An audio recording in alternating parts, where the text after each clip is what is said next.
እንዴት ዋላችሁ? ይሰማል?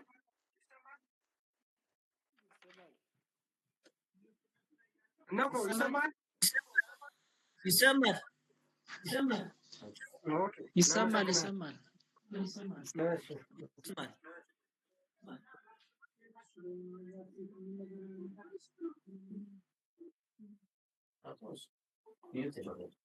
ያን እያወሩ ነበር። ያው የሲካታው ነው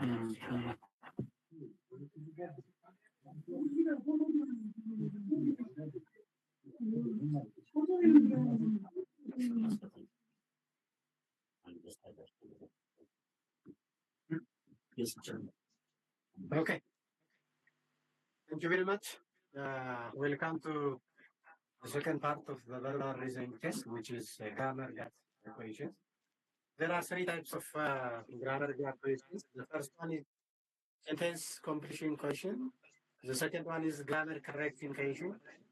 And the third one is grammar general grammar gap equation. Now I'm going to give you only the highlight because of shortage of time. The first grammar question is sentence complete questions with respect to grammar. It has two objectives.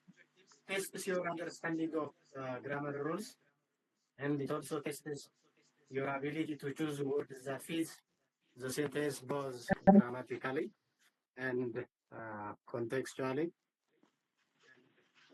Whenever you are tested on grammar sentence completion questions, your focus should be on the following areas. The first one is you need to identify the parts of speech. As we know, in language there are different parts of speech. This includes noun, verb, adjective, adverb, preposition, conjunction, and so on. Therefore, you are asked with one of these parts of speech. Therefore, you need to identify the different parts of speech whenever you are prepared yourself for uh, grammar GAT question. And the other important point, which is usually asked in grammar GAT question, is verb subject agreement. Therefore, you need to clearly identify the subject verb agreement, and you need to be ready which verbs agree with singular subject and which verbs agree with plural subject. For example, if the subject is singular, then what should be the verb? You need to be prepared in this way. And the other important point that you should focus whenever you are preparing yourself for grammar that question is tenses. I think there are about 12 different types of tenses. Therefore, you need to identify at what time, in what situation, in what context we are going to use such kinds of tests. I mean, tenses. Therefore, you need to be prepared tenses. And that's very important point that you should focus whenever you prepare yourself for grammar practices people. This are usually appearing in your documentation. Therefore, you need to focus on the different kinds of prepositions which are followed by different kinds of verbs. For example, there is a word arrived. Therefore, what preposition is followed by the word arrived? For example, arrived at, arrived in, arrived for, and so on. Therefore, you need to uh, focus on these areas. And the other is pronouns and antecedents, which are the most important that questions. Therefore, I think you know what pronoun mean and what antecedent mean. Therefore, there should be an agreement between the pronouns and the antecedents. For example, this is a very simple question, but I presented it to present to show you how pronouns and antecedents are related to each other. For example, if it is asked is subject time, the antecedent is a student. Therefore, what pronoun should become is there, his, her, he, and she. Therefore, whatever the student prefer, therefore, what should be antecedent? I mean the pronoun which represent antecedent. And the other important point is habit. ሚዩት ያልተደረገ ስላለ ነው መሰል ድምጽ አለ ዶክተር habit. ሚዩት ያልተደረገ እሺ እሺ እሺ እሺ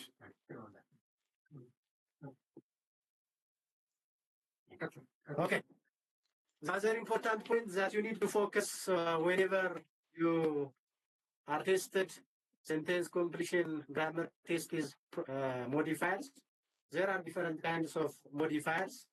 Therefore, you need to identify the different kinds of modifiers which are used to modify adjectives.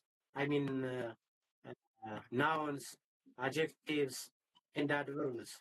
Therefore, modifiers are the other important point. The other important point is parallelism. This also usually appear in grammar GAT question. For example, you can be asked parallelism in different ways. Parallelism in in tenses, parallelism in antecedents and pronouns, parallelism in nouns, parallelism in adjectives. For example, let me give you a very simple example. For example, it says she enjoys dancing, to swim, and reading. Therefore, here, if you take this sentence, after the verb enjoy, there is a word which says dancing, which is in the NG form, and there is a word to swim, which is in the infinitive form, and there is a word which says reading in the NG form. Therefore, if the sentence is written in this way, it is wrong.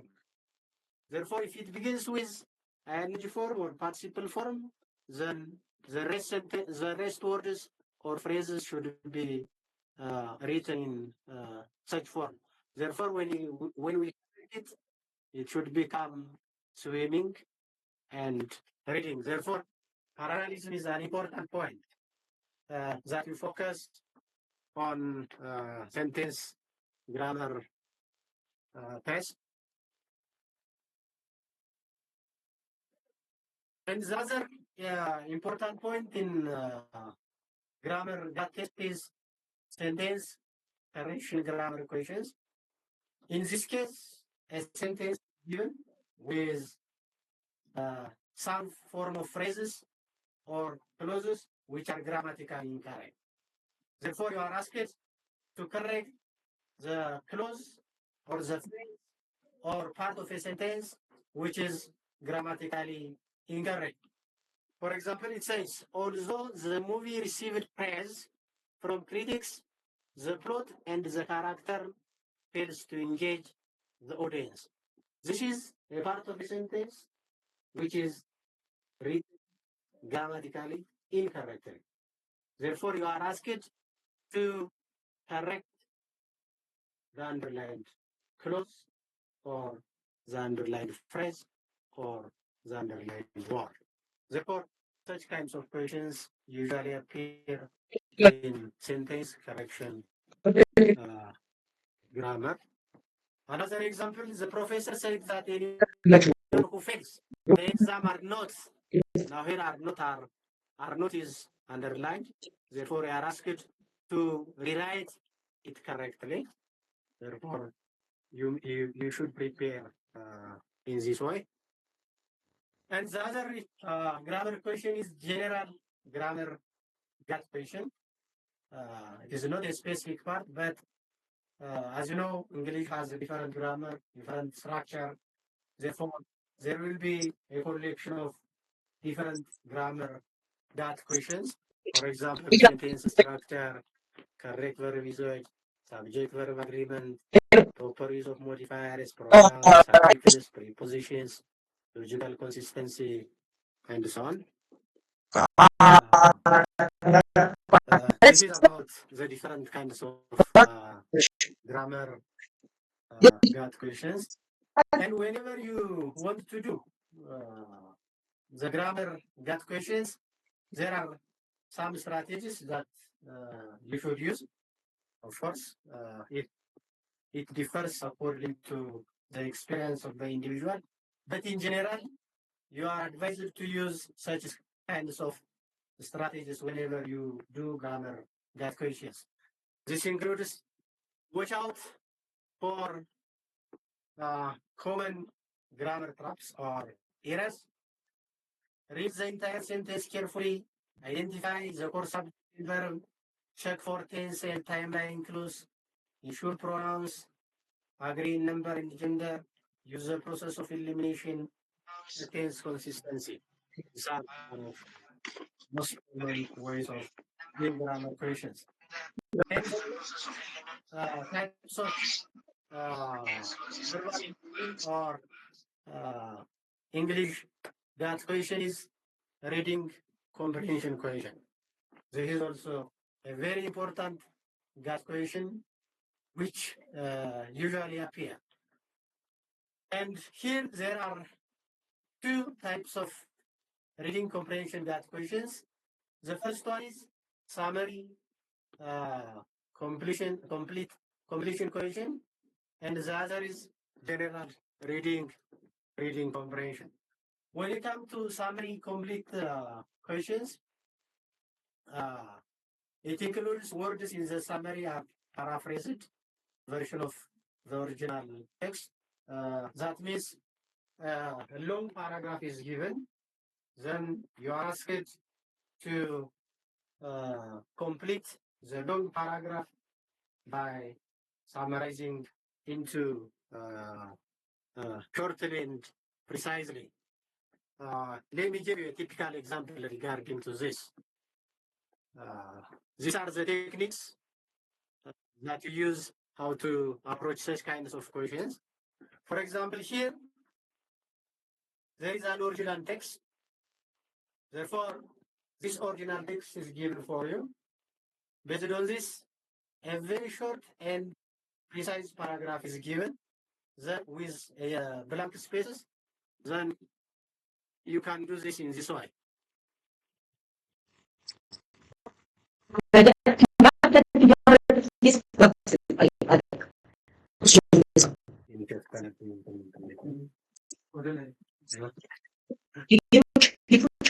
Okay.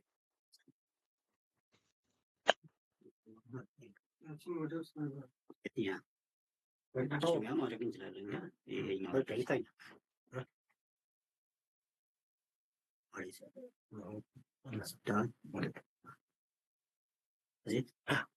For example, this is to some extent a long paragraph.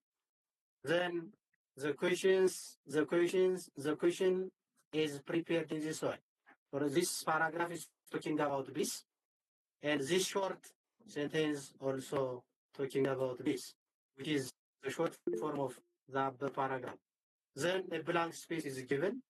Therefore, by understanding this long paragraph, you can complete the blank space by selecting a very appropriate word from this long paragraph. These kinds of comprehension question or reading comprehension question is what you call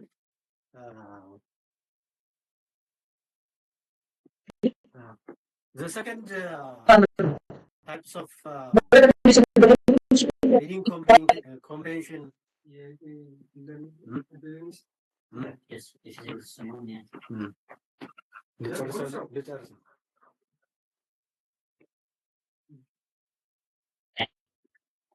አና እንትኑ ትንሽ ሰፋ ቢልልን እታች ቆርጦታል። እሺ ይላክላችኋል፣ ችግር የለውም። እሺ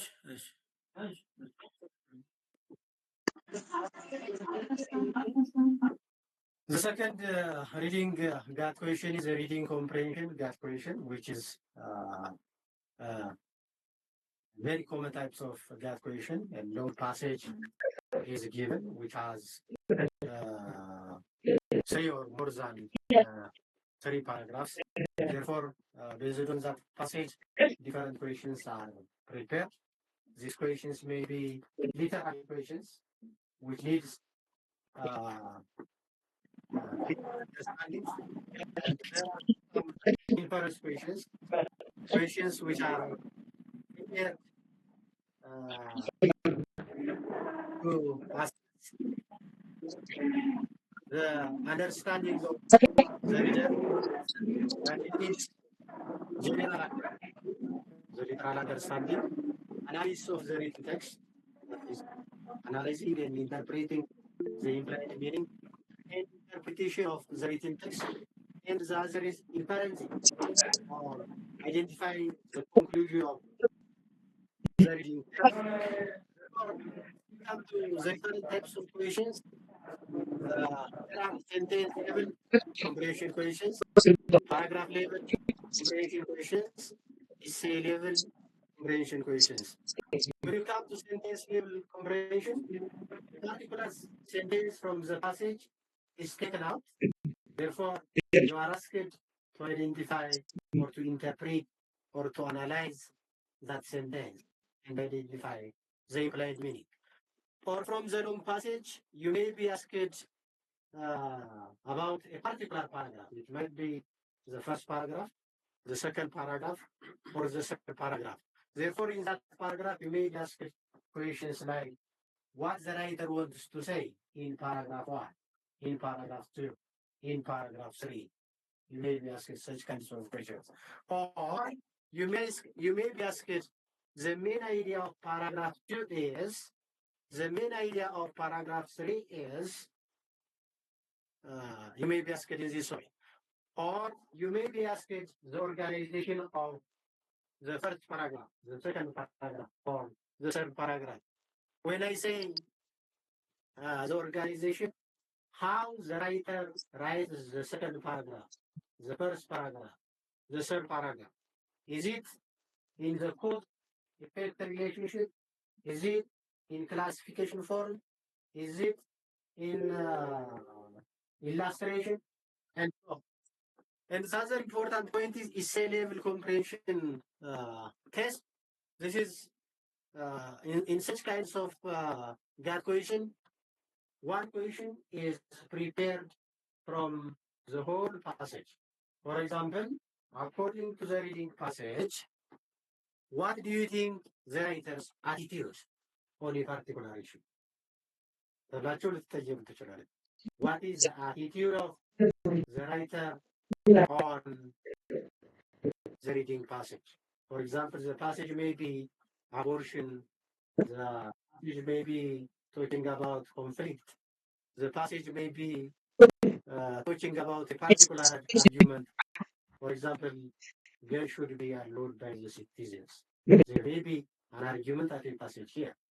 Therefore, the writer write about the arguments about whether gun should be allowed by the citizens or not. Of course, the writer doesn't put his attitude, his view, his opinion about whether gun should be by the citizen. But from the implication or from the general understanding of the passage, you can guess the attitude, the opinion, the view of the author. Therefore, in reading comprehension questions, such kinds of GAT items can be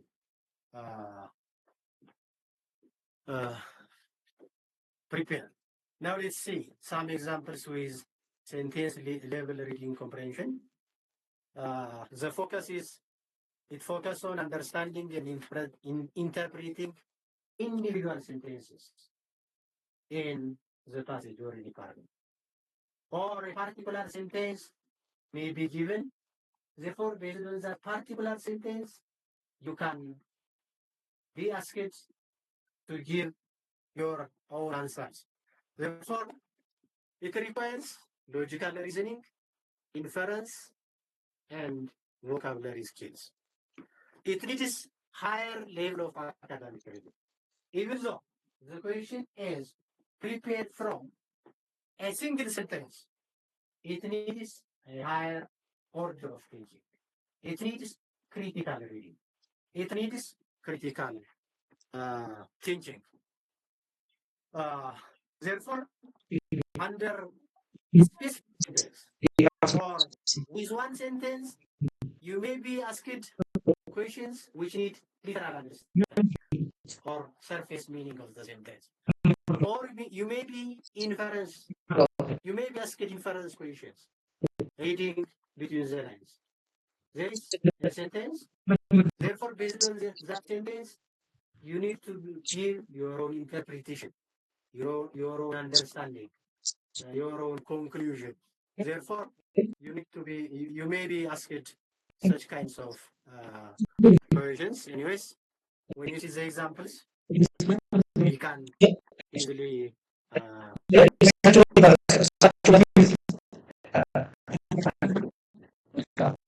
for example, this is one example of sentence level comprehension questions. For example, despite the declining interest in printed newspaper, many publishers continue to invest in physical editions to maintain their traditional readership. What can be the question? The question can be prepared in this way. What can be inferred from this sentence? What can be inferred from this sentence? Therefore, a sentence is given. You need to read this sentence. After you read the sentence, what do you conclude? What is your conclusion from this sentence? A. Printed newspapers are more profitable than digital ones. B. Publishers ignore readership trends. C. Readers still prefer printed newspapers. D. All publishers have stopped printing newspapers. This is not a direct question. You can answer this if and only if you read this short sentence critically. እነዚህ ኢንፈር ብናደርገው ትክክለኛው መልስ ሪደርስ ስቲል ፕሪፈር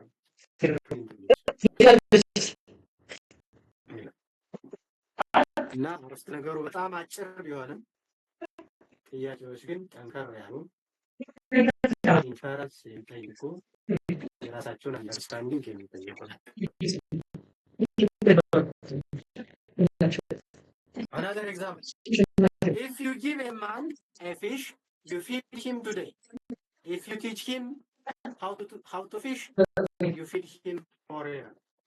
Therefore, this sentence is the same as interpretation. You need to read this sentence very critically. Therefore, you need to identify a sentence which have similar meaning with this one. Another, the committee postponed the conference due to unforeseen technical issues. With a very short sentence, that's a question needs literal understanding as well as detailed understanding, analysis, and interpretation. Why was the conference postponed?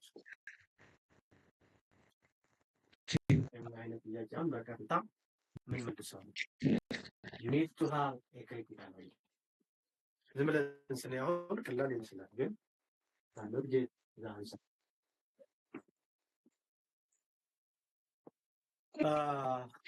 ይበቃናል። ብዙ ምሳሌዎች አሉ።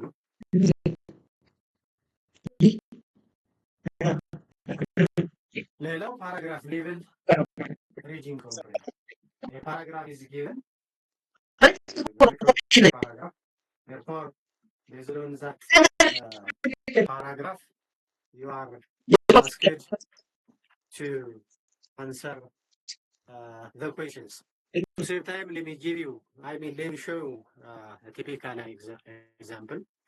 These are the strategies how to answer such kinds of questions.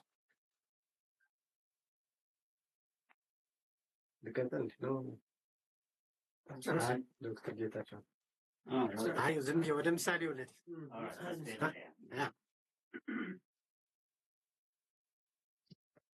For example, there is a very short paragraph here.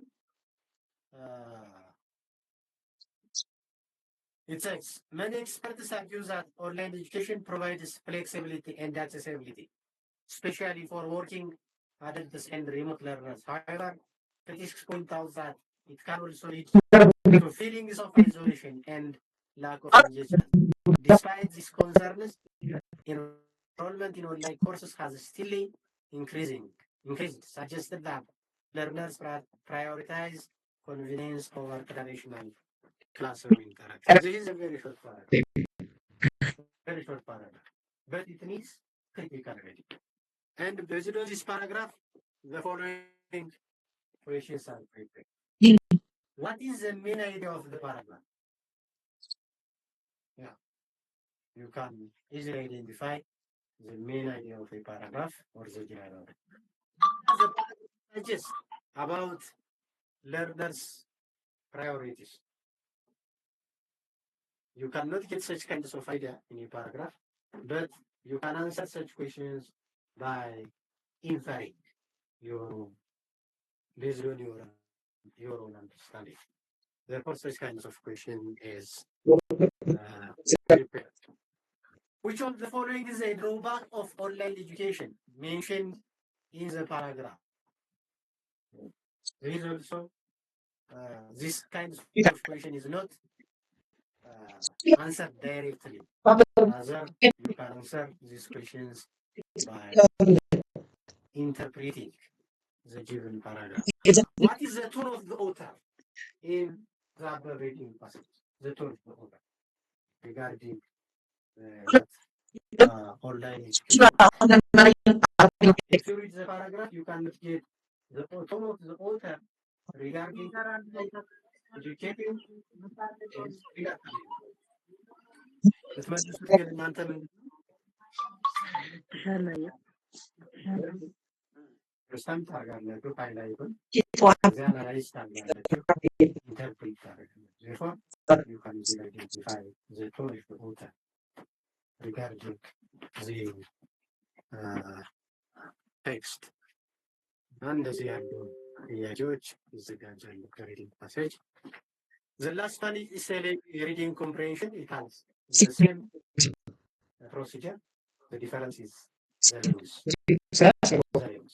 The types of questions are similar. For example, a long passage is given, maybe 2 pages, 3 pages, or more than 3 pages.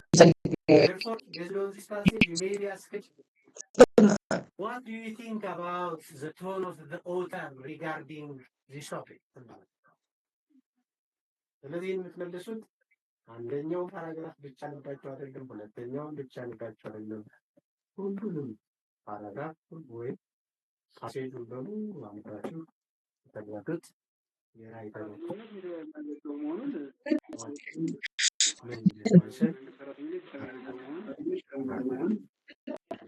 in general, in reading comprehension questions, especially in the GAT, you are not asked direct questions. The questions, the reading comprehension questions in the GAT are usually implied questions, usually inference questions, which needs your critical reading, your analysis, your interpretation, and your ability of making conclusions based on the given text. Therefore, whenever you do reading comprehension questions at the sentence level, at the paragraph level, or at the passage or long text level, you need to read critically, you need to analyze it, you need to interpret it. That means you need to bring into your own context, you need to give your own interpretation, and you need to have the skill of giving your own conclusions based on the given passage. This is about the verbal reasoning test. Thank you very much for your attention. I am very fast because of shortage of time. And the second presenter, who is Dr. Getachew, will present a very short and precise presentation regarding to the quantitative part of the GAT. Finished. Thank you very much.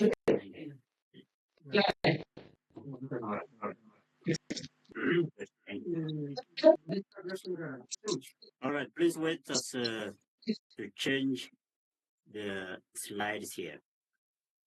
Okay, so let me end this.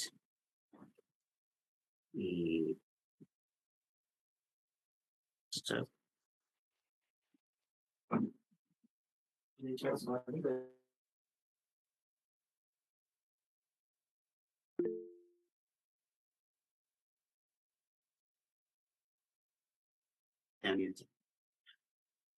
Hello.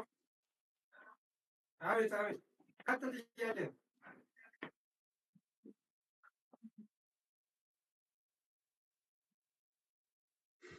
አሪፍ ነው። አሪፍ ነው።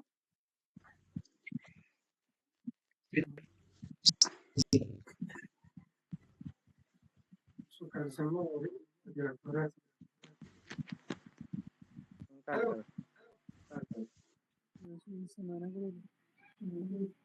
ድምፁ በደንብ እየተሰማኝ አይደለም።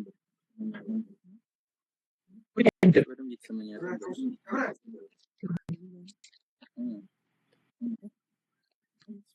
እንደዚህ ያደረኩት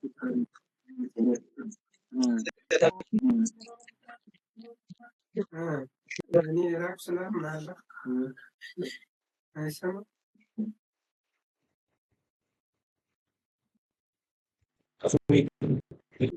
በቃ ቀጥል።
All right. Good afternoon, everyone. Can you see the slide? Do you see the slide, please? Yes. All right. Thanks so much. All right. We can continue. We can start our presentation on NGAT preparation training on mathematical or quantitative and analytical reasoning for mathematics. This is mostly for non-verbal questions. So, my name is Getacho Alamu Danise from Markos University Mathematics Department. So, in this training, what we are going to that's strange. Okay. Okay, so I should have. All right. Let's continue. The first session of the training is focus on quantitative reasoning, and the second section is the analytical or logical reasoning, and there is also some kind of advanced data interpretation, and we can also see some kind of graphs, and from graphs we can answer some questions. So that's also another. I just used special this pause situation. That's why the lists are not appearing in one slide. So that's sorry for that. So let's start from the quantitative reasoning type. So in the quantitative reasoning type of questions, when you prepare, you can also look at some kind of arithmetic foundation. That's like the fundamental concepts in mathematics, which are numbers. Numbers are just the fundamental blocks in mathematics. So you can also look at fractions or ratios, equations, or in algebra of some kind of mathematical expressions or word problems. And then at the end, we will see. Let me just zoom it a bit. Okay, that's better. Yeah. So, and then you will see some practice quizzes. So let us start from basic arithmetic.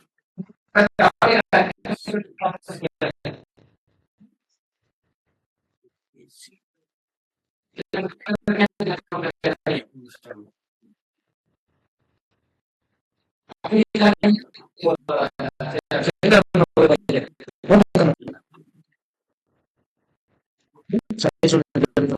should have minimized this one.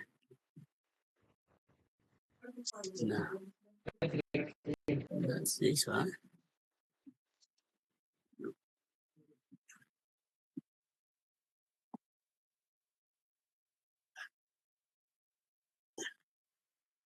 All right. I think that's cannot increase because of this one here. Yeah, it should be. Yeah, it should come borrow. Yeah, no. Yeah, this one doesn't work. Yes.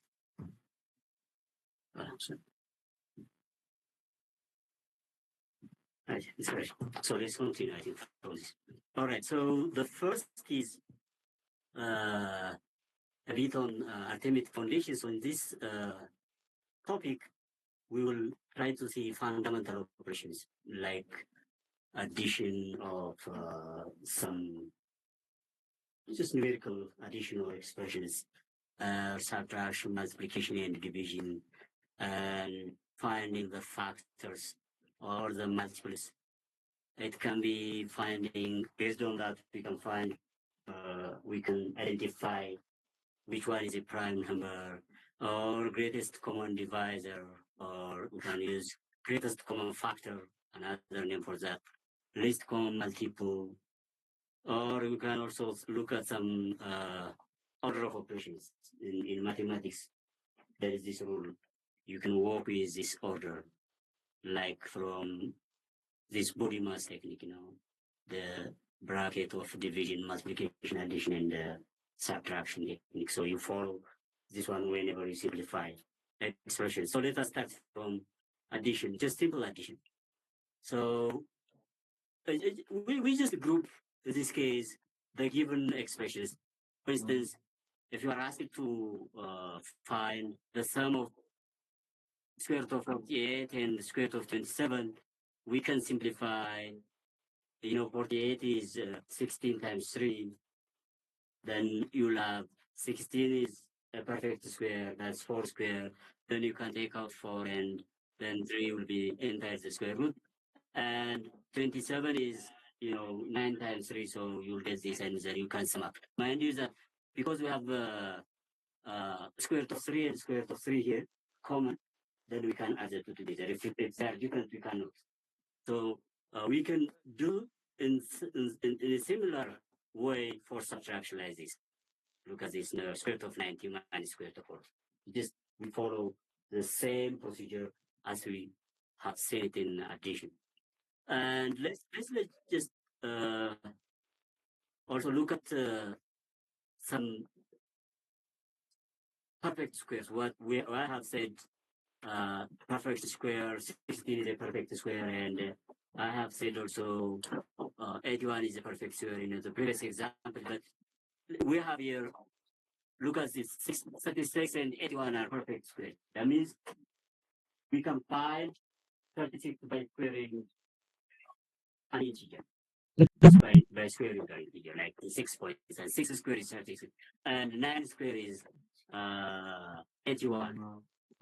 So these two numbers are examples of perfect squares. So we can also use the same term for perfect cubes. Maybe you can receive a question here. I can see. I'll share. Okay. Getting it?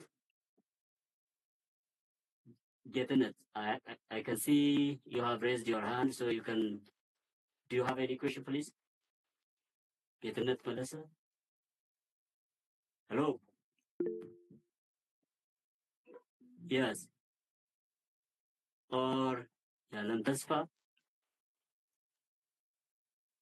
Please, you can continue.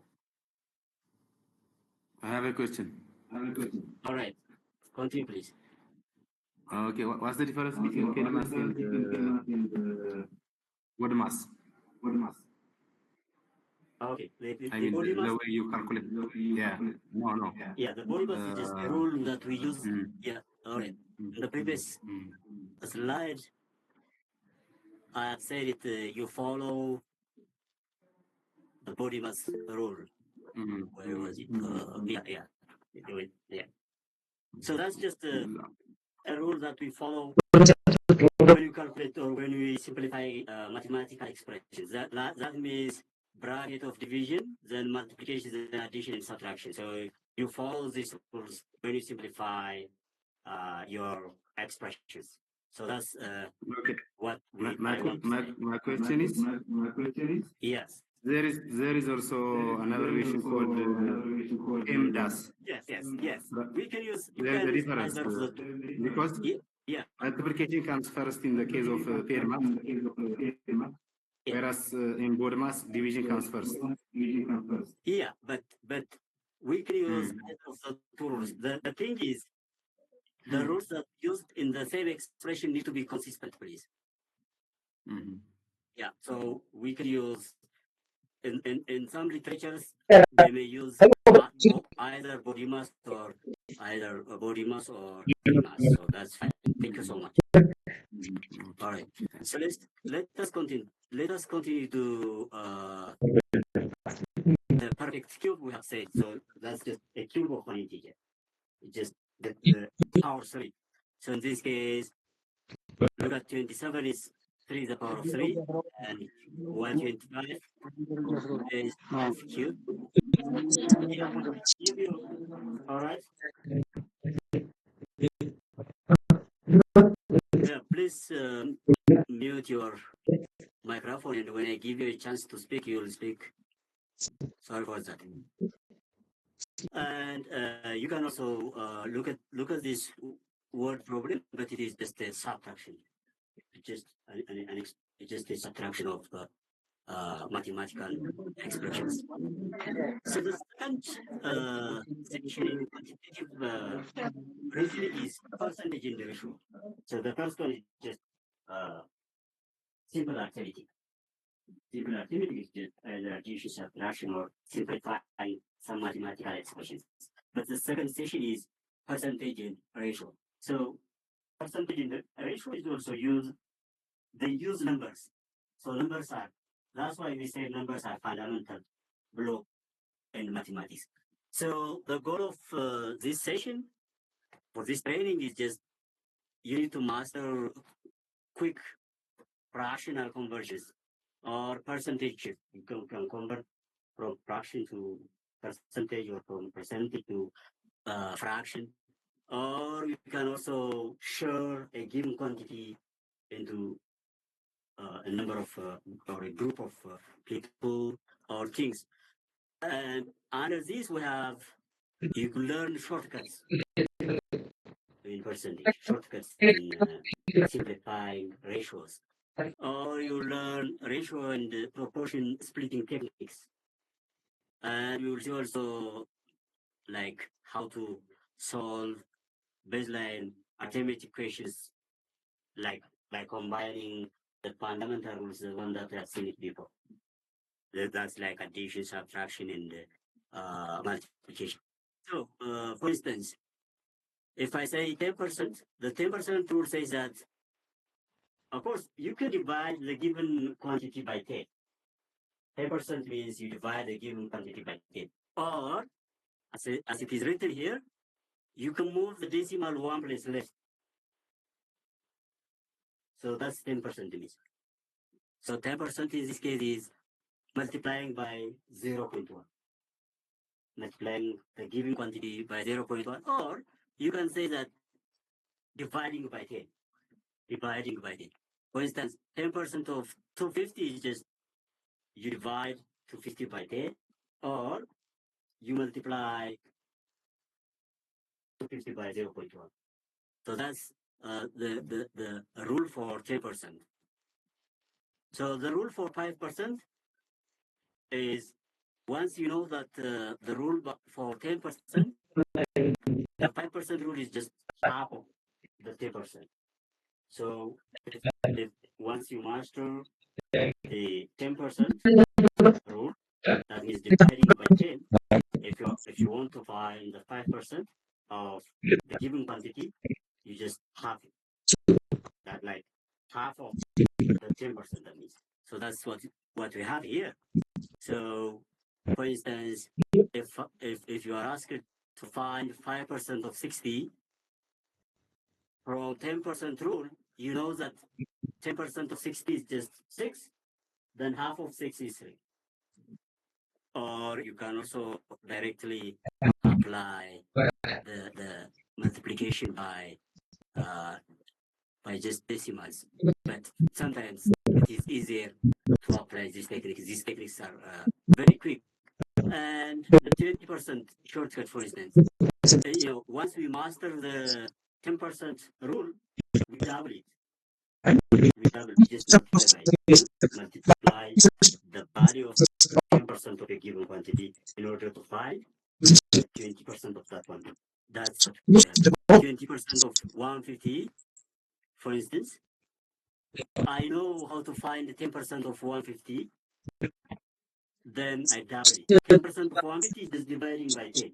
That is 50. 10% of 150, 150 is just dividing by 10. That is 15. 1/5. Then I double it, and that's just 30.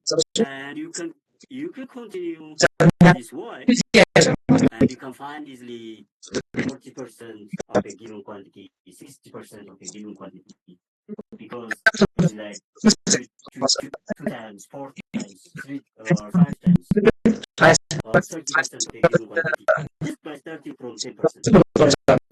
Remember, 10% is just dividing by 10. Then 20% is multiplying the 10% of that quantity. When I say 30%, 30, that's like multiplying or 3 times of the 10% of that, like that. So 25% shortcut is dividing by 4, because 25 is 1/4 of 100. 1/4 of 100. When you say percent, it is out of 100. So 25% of a given quantity is just dividing by 4. So when I say 25% of 80 is 20. So everything in this case is just, you can do it by using the basic operations in mathematics, the one that I've seen at the very beginning, like the multiplication, the division, and the addition and the subtraction. So these are what we have. And when I say 50%, the 50% shortcut rule is just dividing by 2, because 50% is just half of the 100. So you can divide by 2. Then you can, of course, you can start from 10%, and you can find it easily the 50%, as we have seen. And the rest, like the 1% rule is okay. For 1% rule, you move decimal 2 places left. That means 1% is in decimal form is 0.01. Then when 0.01, when I divide 1 by 100, when I divide 1 by 100, it is 0.01. Of course, then this penalty.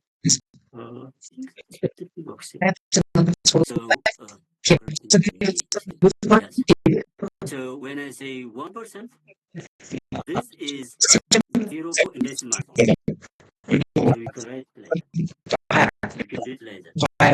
And you can multiply, when I asked you 1% of a given quantity, you can multiply that quantity by this decimal. But in this case, rather than, if you are not familiar with multiplication by this number, by decimal, what you do is just, you have a given quantity, for instance, in this case 250, you move the decimal 2 places left. So in this case, look at 2 places, 1 place and 2 places. So you start here, 1, 2, and it will be here. That's 2.5. That's 2.5. So you can do also like this. You can also do like this. So, okay, let me just remove this one. Okay. So let's just proceed a little bit. When you use 20%, and then when we apply them for to increase or to decrease or to get discount in the supermarket or in a market or to when the price is getting higher. So we need to use such percents and decimal multiplications. Look at this, for instance, the remark here. In this case, we are tricks for increase and decrease. Increase of the price, or you may get also discount of the price. That's like decrease. So, for instance, we may have sequential changes. Let's say 20% increase followed by 10% decrease.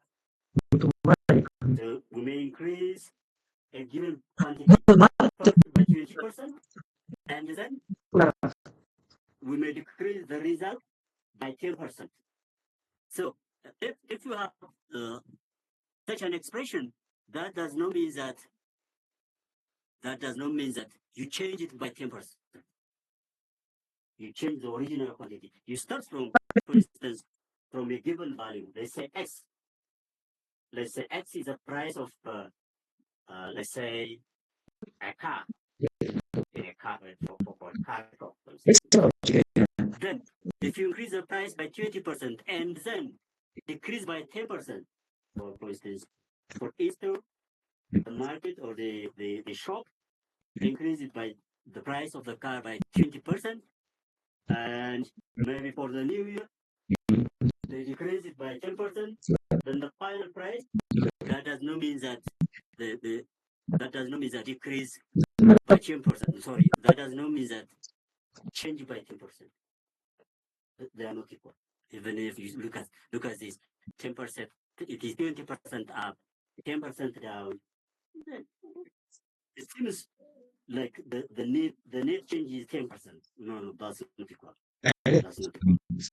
So you have to be careful. For instance, let's start from 100. Let's start 100. 100 is now the original amount or the original price. So if I start from 100, if I increase it by 20%, then 100 will be changed to 120. That means, remember, 20% of a given quantity is just what I said is 1/5, or divide by 5, or multiply it by decimal. 0.2 times 100, and 0.2 times 100 is 20, then 20 plus 100 is 120. So now look at 100 is changed to 120 after applying 20% increase. Now let me just apply again 20% decrease. The 10% decrease is just applied from this value here, the 120. Then 120, then you divide it by 10 in order to get 10% of it. Then that's 12, yeah? Because it is decreased, 120 minus 12, the original quantity was 120. Then I just evaluated 120 minus 12. Then 120 minus 12 is just 108. So there is a whole after applying 20% decrease and the 10% decrease on 100 on the original value 100 gives me 108. Then look at, I changed everything is changed from 100 to 108. So the net change, look at this. The net change is, what you do is just the where we start, or the new value minus the where we start over where we start times 100. That gives me 8%. The plus in this case is just, look at, we move up. We start from 100 and we move up. That's positive, positive change. Positive change. That's positive change. If there is a discount, there is also an increase, or there is a decrease. So in this case, the total change is just an increase. An increase by 8%. When we compare with the original value 100, or the starting value 100, and arriving at 108, the net change is just 8% increase.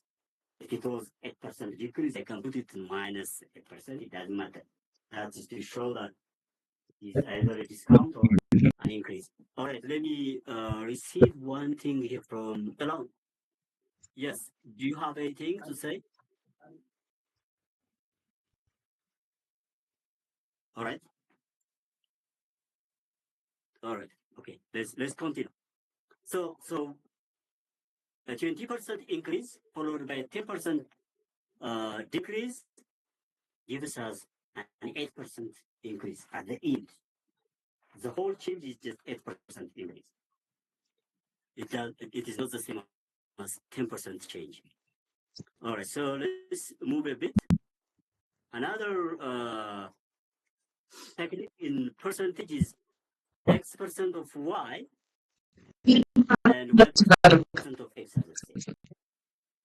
So because of this multiplication rule, when you multiply A and the two numbers, you can interchange the position like A times B and B times A. So X% of Y and Y% of X are the same, no change at all. So that's what we have here. For instance, 8% of 50 is the same as 50% of 8. Halo. You're 50? Yes, sir. Asal Ruby itu bilin. Asal All right. All right. Which one is that? Okay. Yes. Which example do you want the one that we have the sequential changes?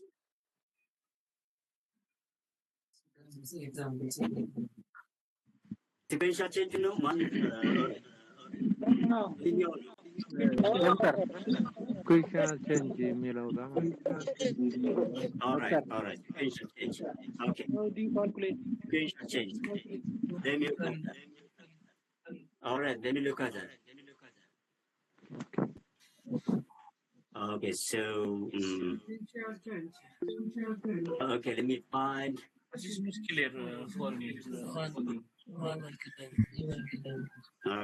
Okay. Okay, so let's do that. I wanted to change the color.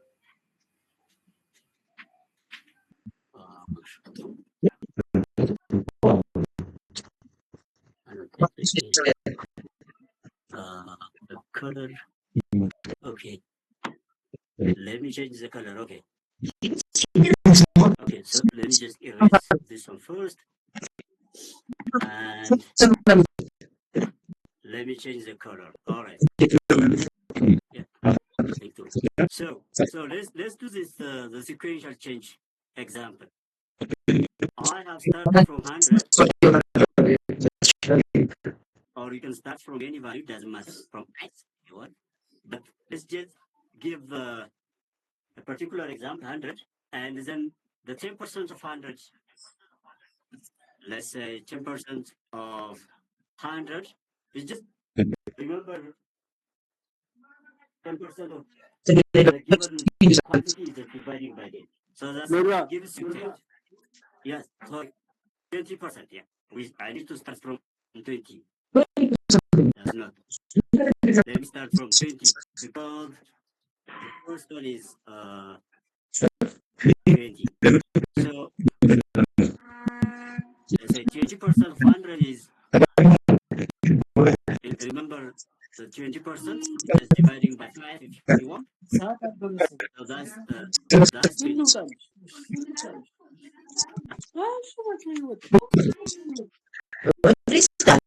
Right? So that's 20. Okay, that's 20. Then when you, because 20% increase, then I need to add 100 plus 20. Then the new value is changed to 120. If it was decrease, I need to subtract. But in this case, it is an increase. So the original value is 100, and then it asks me to increase by 20%. Then I need to add 20% of 100 into the original value. That gives me 120. Now I need to apply the new percentage from the given value here. the values that have obtained after applying 20% increase. That's 120. So the 10%, let's say 10% of 120, that's division by 10, that gives me 12. And it says 10% decrease. So 10% decrease, in this case, means 120 minus 12, because it is a decrease. A decrease means just you deduct a discount. It's like a discount. A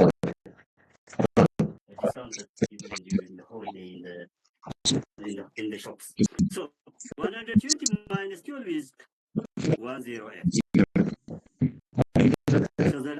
So at the end, after applying the 20% increase and followed by the 10% decrease, what I've found is this value. So that's what that is. But if you want to evaluate the net change, then the net percentage change or percentage increase or decrease, that means the net percentage change means either it is a percentage increase or a percentage decrease. So, all right. So,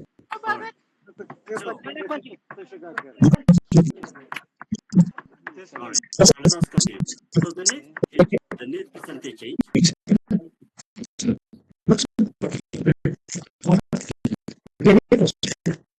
You could say the net percentage change. Then the new value, that is 108 minus where we start.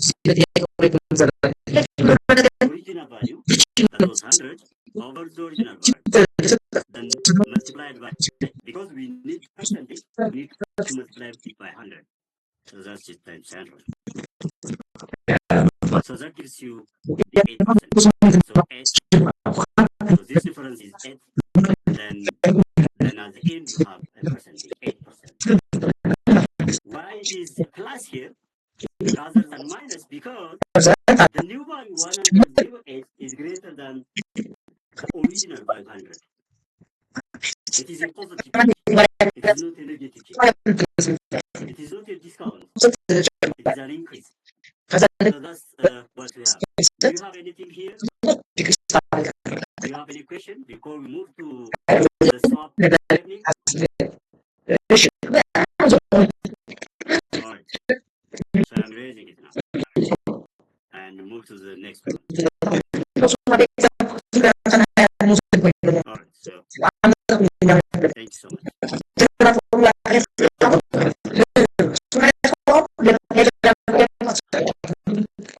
All right. So the X, remember in this case, let's just also look at this one.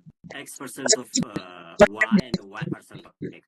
So X% means X over 100. X% of Y means multiplied by Y. So this is the same as Y% means Y over 100. Then Y% of X is multiplied by X. So this gives us X times Y over 100,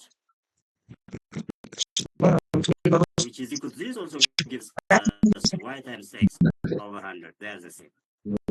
So X times Y and Y times X in numbers, that's the same because multiplication is committed. You can interchange multiplication. And even in addition, you can add 2 times 3 and 3 times 2 are the same. So that's what we want to say here. So in any case, if you swap the X and the Y, X% of Y is the same as Y% of X. So let's move to. All right, let me erase this one, and of course I can save it, but let's move to the next. Yes.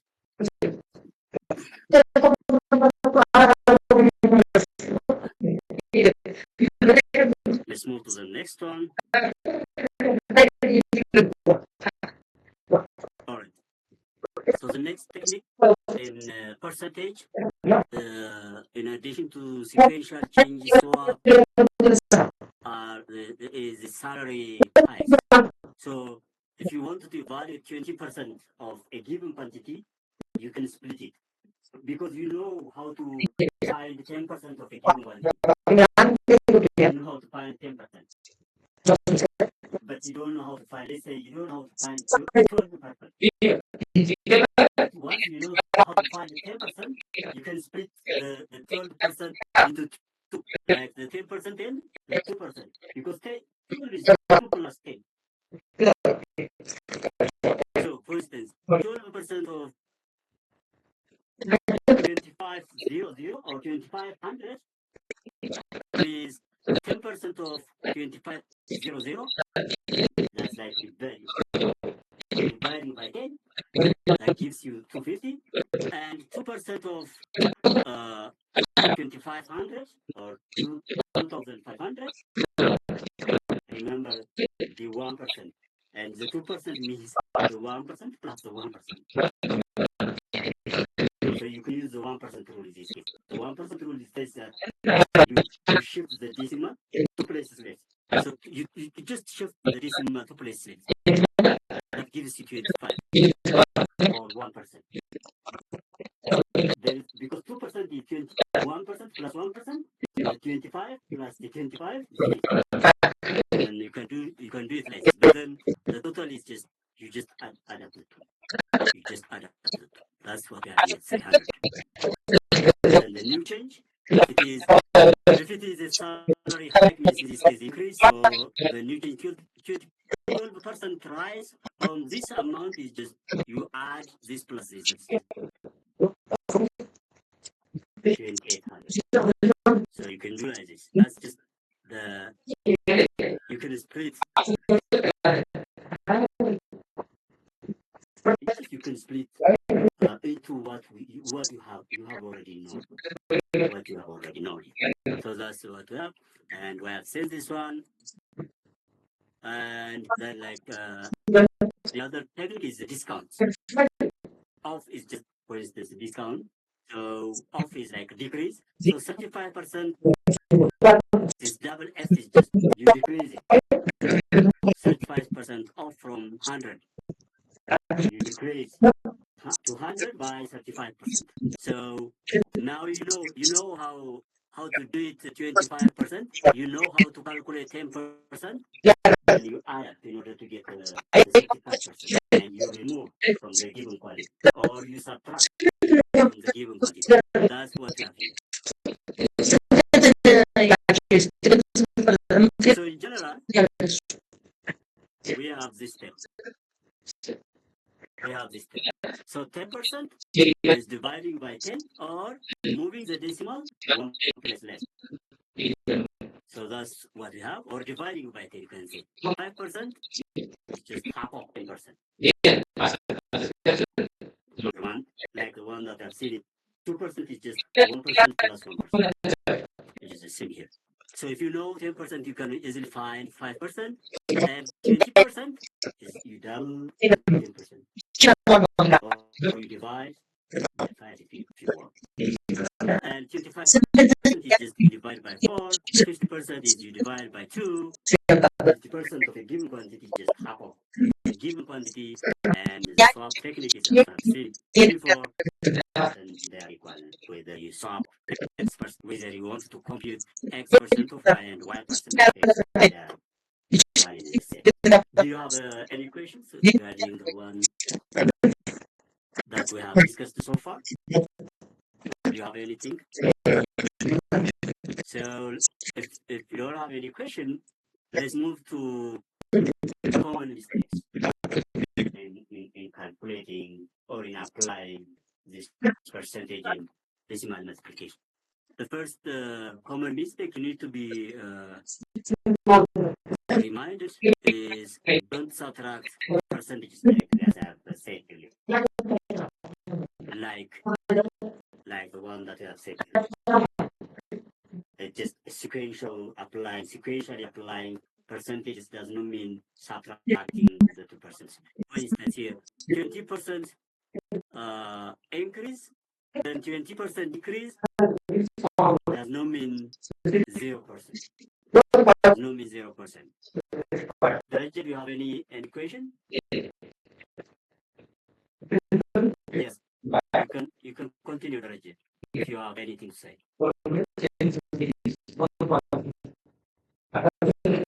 Yes. ወደኋላ አንዴ ወደኋላ All right, hold on. Yes, yes. Here? You want this? ቴብሉ ጋር ያው የስ Okay.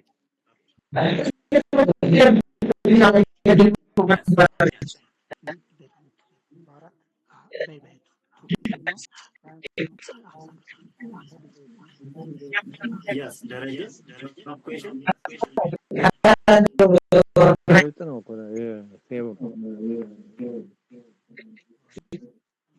Yes, do you have any question? All right, thank you. Yes, Debre. ጨርሻለሁኝ። All right. Okay, thank you. Let's move to the common mistakes. Okay, common mistakes. So, if you have a sequential percentage, it is not correct to subtract the percentage directly, like this. For instance, 20% increase, then 20% decrease does not mean that 0%. Because 20 up, 20 down, you can just vanish each other. But that's not correct. That's not correct. No. That's not correct.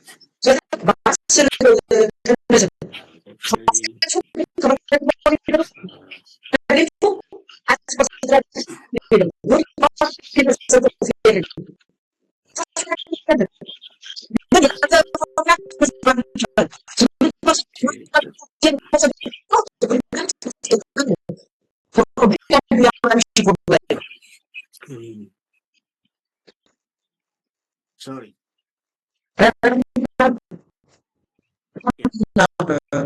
Let's move a bit.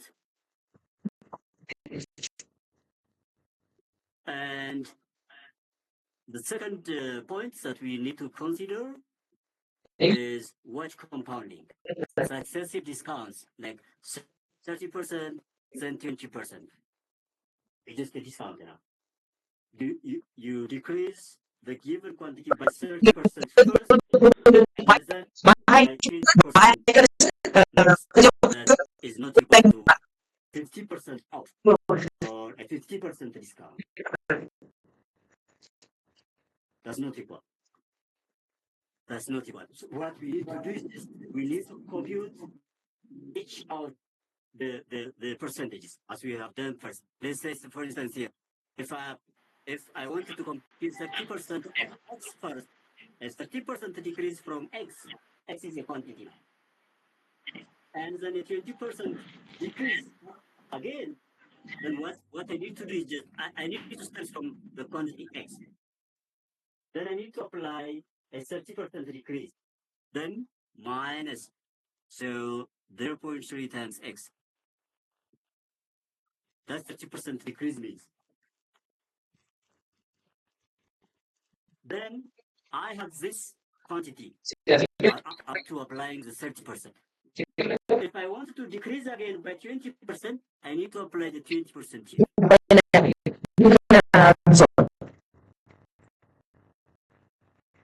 So what I have is just I need to apply the 20% again here, 0.2 times, or you can divide it by 5, it doesn't matter, or multiply by this. Then what you need to subtract is you discounted from the 20% is applied from here. Then x minus 0.3x, then you have found that this one here, 0.7x multiplied by this thing here, 0.2. This is what I have found here at the end. So because this thing is a discount, so what I need to do is 0.x minus this thing here. Because it is a discount. Let's say so yeah. Because it is a discount, I just discounted 0.2 or 20% of this one. Then that's like 0.14x.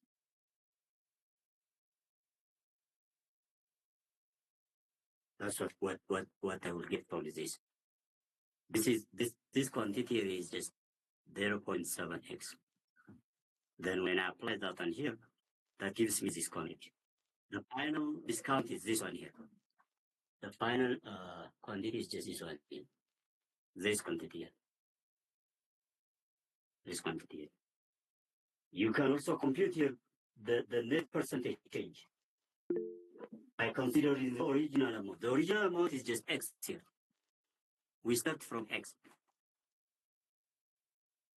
So the original amount or quantity is just x. And at the end we have all here. You can subtract 0.7x minus 0.14x. That's like simplifying mathematical expressions.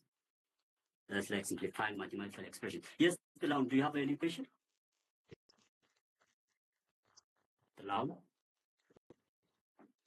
So that's what I want to say.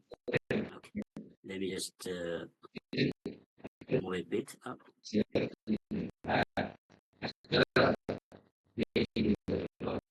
So we have seen this, and this is the one that we have said earlier. And the third point, you need to consider so that you are not going to compute it incorrectly. Is just like a combination. If you have a combination of percentages, like x% of y% of, sometimes we get something like this. This is little different from the sequential approach. The sequential percentage approach, like you increase by 20% and then either decrease or increase by 10%. This is different from that. In this case, we apply x% and again y% on the same quantity. On the same quantity. That one is like sequential. First, you apply either 20% or 10%, and then you get some computation, and then you apply the next percent on your result. And in this case, it's just x% of y, x% of y% of n. So that's like x% times y% of n. It's like this one. So you can just compute it like this, but it is not. It is like the name is just nested percentage, So we apply first x% in the given quantity. So in this case, let's start from y% of n first, then like y over 100, then times n. Then I need to compute x% of quantity. And I need to compute x% of this quantity. So I just do x over 100.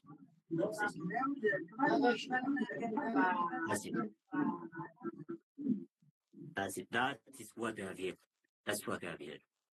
That's just the same as this one. So this is for x%, and this is for y%. So that's what we have. So for instance, you can also do 20% of 10% of 500. It's just 10% of 500 is division by 10. And then you apply again 20%. That's just 1/5. Remember, 10% of 500 is just division by 10. That's 50. Yes? This one here. Oh, sorry.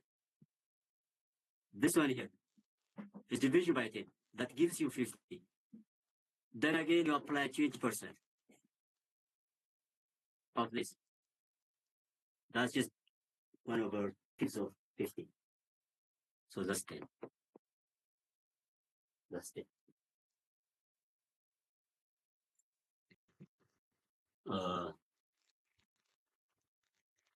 Let's move on a quiz here. Just a very quick quiz. Alright, so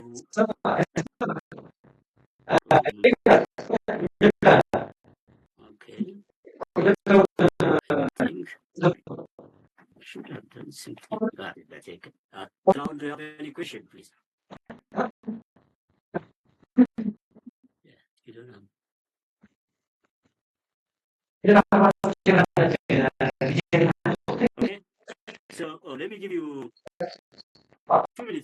find, to just practice question 1 and 2 here. Okay, 3 minutes in total. Let's say you can also practice question number 3. 3 minutes for this. Yeah, 3 minutes for this question. Just to compute from question 1 to question 3. In this case, if the price of 200 Birr is reduced by 25%, what is the new price? The price of an item, the price of an item is just reduced. In this case, we deduct 25%. And in this case, what is 8% of 50% of 50? It's like net percentage. And in this case, you are asked to find the net percentage change as well as the new price, I think. The net percentage change and the net change in the price, and as well as the percentage, the overall percentage change. So you can just, let me give you 3 minutes here. 3 minutes for this.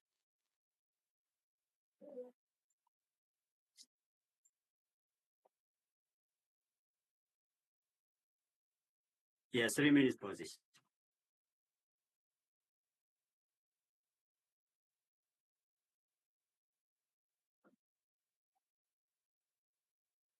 He's just looking for the problem.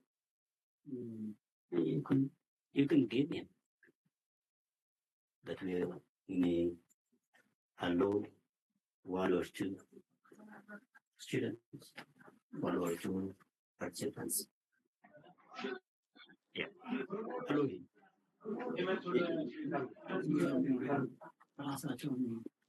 All right, 3 minutes to complete the 3 questions given here. Please.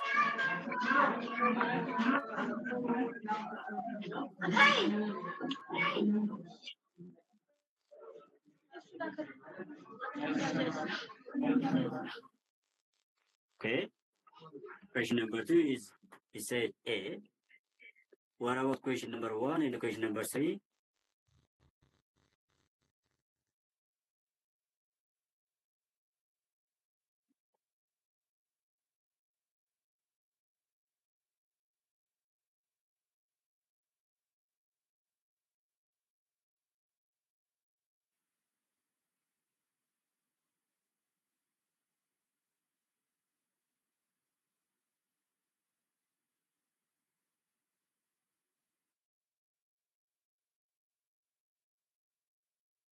Okay. Question number 3 is B. And question number 1. Okay. Okay. Okay. I can see question number 2 is C. Yes. Yeah, I don't know why it is like this.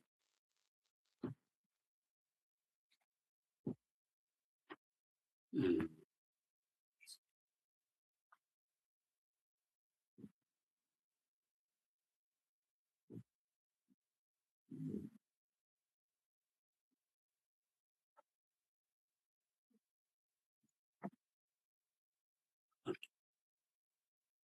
That's all. Yeah, I think I can do it. So, this is because I cannot make a full screen. There's no clear redirecting of the machine. Okay. 2 is C and 3 is B. Okay, 1 is A and 2 is A. And 3 is B. Okay, good. All right. Let us do it together. Of course, the first question is not difficult. And look at it. We have 200 Birr for the price of an item at the very beginning. Then we need to reduce it by 25%. Remember, 25% is just reduced by 1/4. 1/4 of a given price. So that's 1/4 of 200 is 50. So that's 150. Oh, sorry for my handwriting here. Seems, yeah.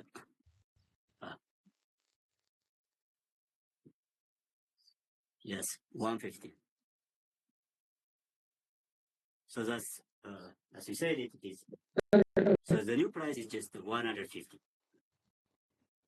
Okay. And the second one, we have a sequential, we have a nested percentage here. So 50% of 8% or 50% or 50. So we just start from here. And 50% of 50 is just 25. And then I can compute 8% of 25. 8% of 25. Yeah. 25.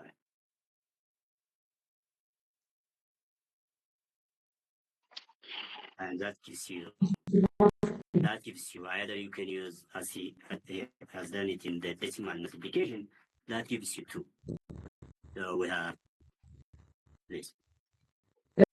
And for the number 3, a product costs us 1,000 birr, and then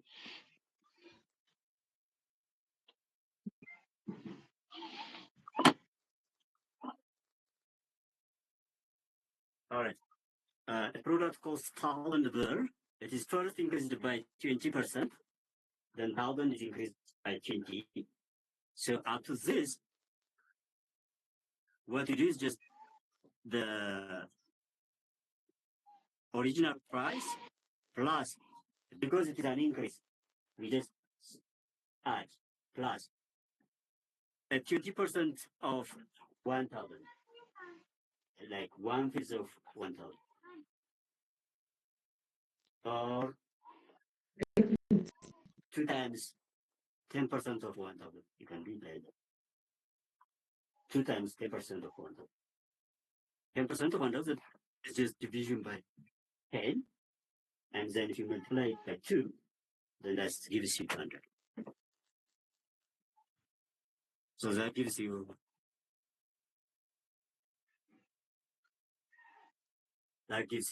1,200 up to this, and then decreased by 10%. So we need to evaluate the deduction or the discount from this value. So let's apply 10% decrease from 1,200. So this thing here decrease by 10%. So this thing becomes, I just applied here. So 10% of let's say this becomes division by 10.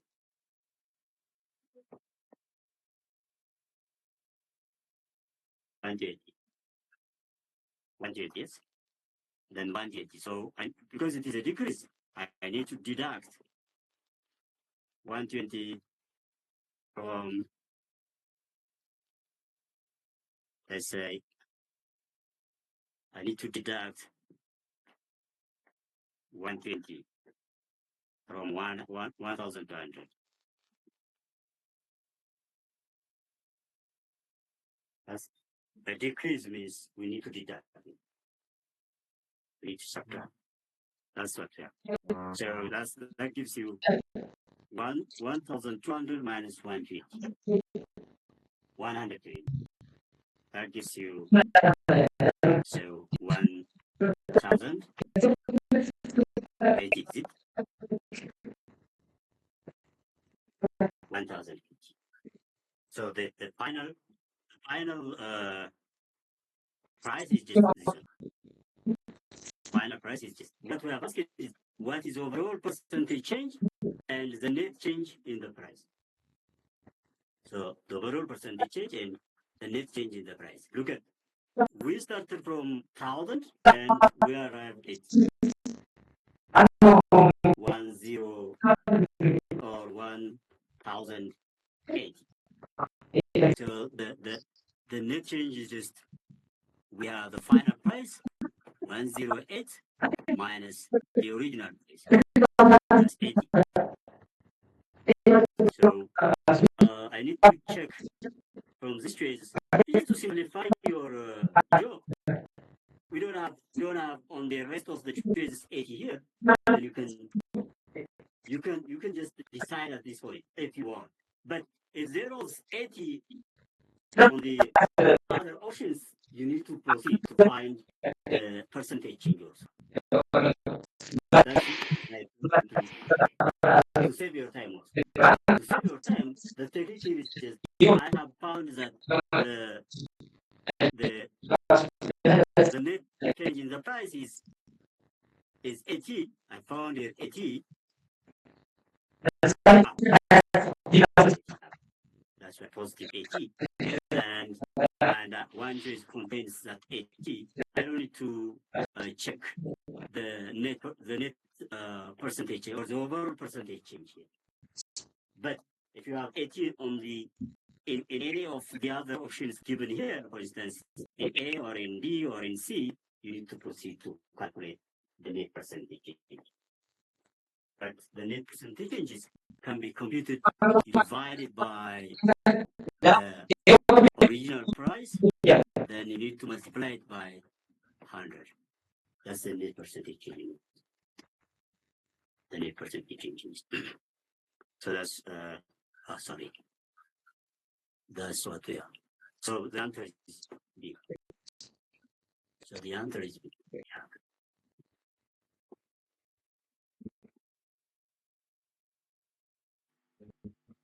Okay. So let's proceed to quick reference lists before we move to ratio and proportion. The quick reference lists. So the first thing, we have seen the sequential percentage technique, and then a 10% increase, then a 10% increase is the same as 20% increase, 21% increase, as we have seen it here. Sorry. Okay. That is 21% increase. We have already said that you cannot subtract or add sequential percentages together. So 10 increase, it seems a 20% increase, isn't it? But that's not correct. The correct one is just 21% increase.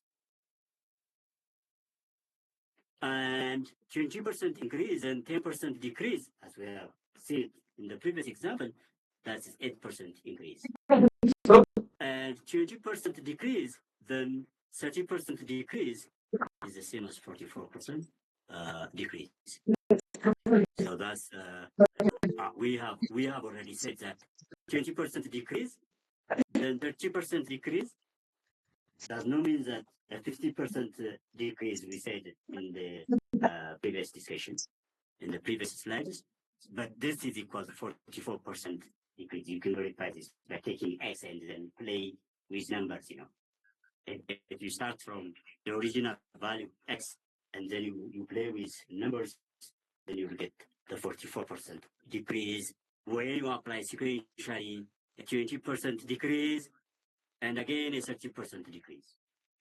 So that's what we want to say here. Okay. So the next topic that we need to cover in this session is ratio and proportion splitting techniques. So the core techniques here is just, we can, when you work with ratios and proportion, how we can evaluate or compute the shares of the whole quantity in the given ratios. Oh, so for instance, the first step or the first technique in splitting ratios is as follows: add ratio parts. That's the sum is the total part. You sum up the ratio part.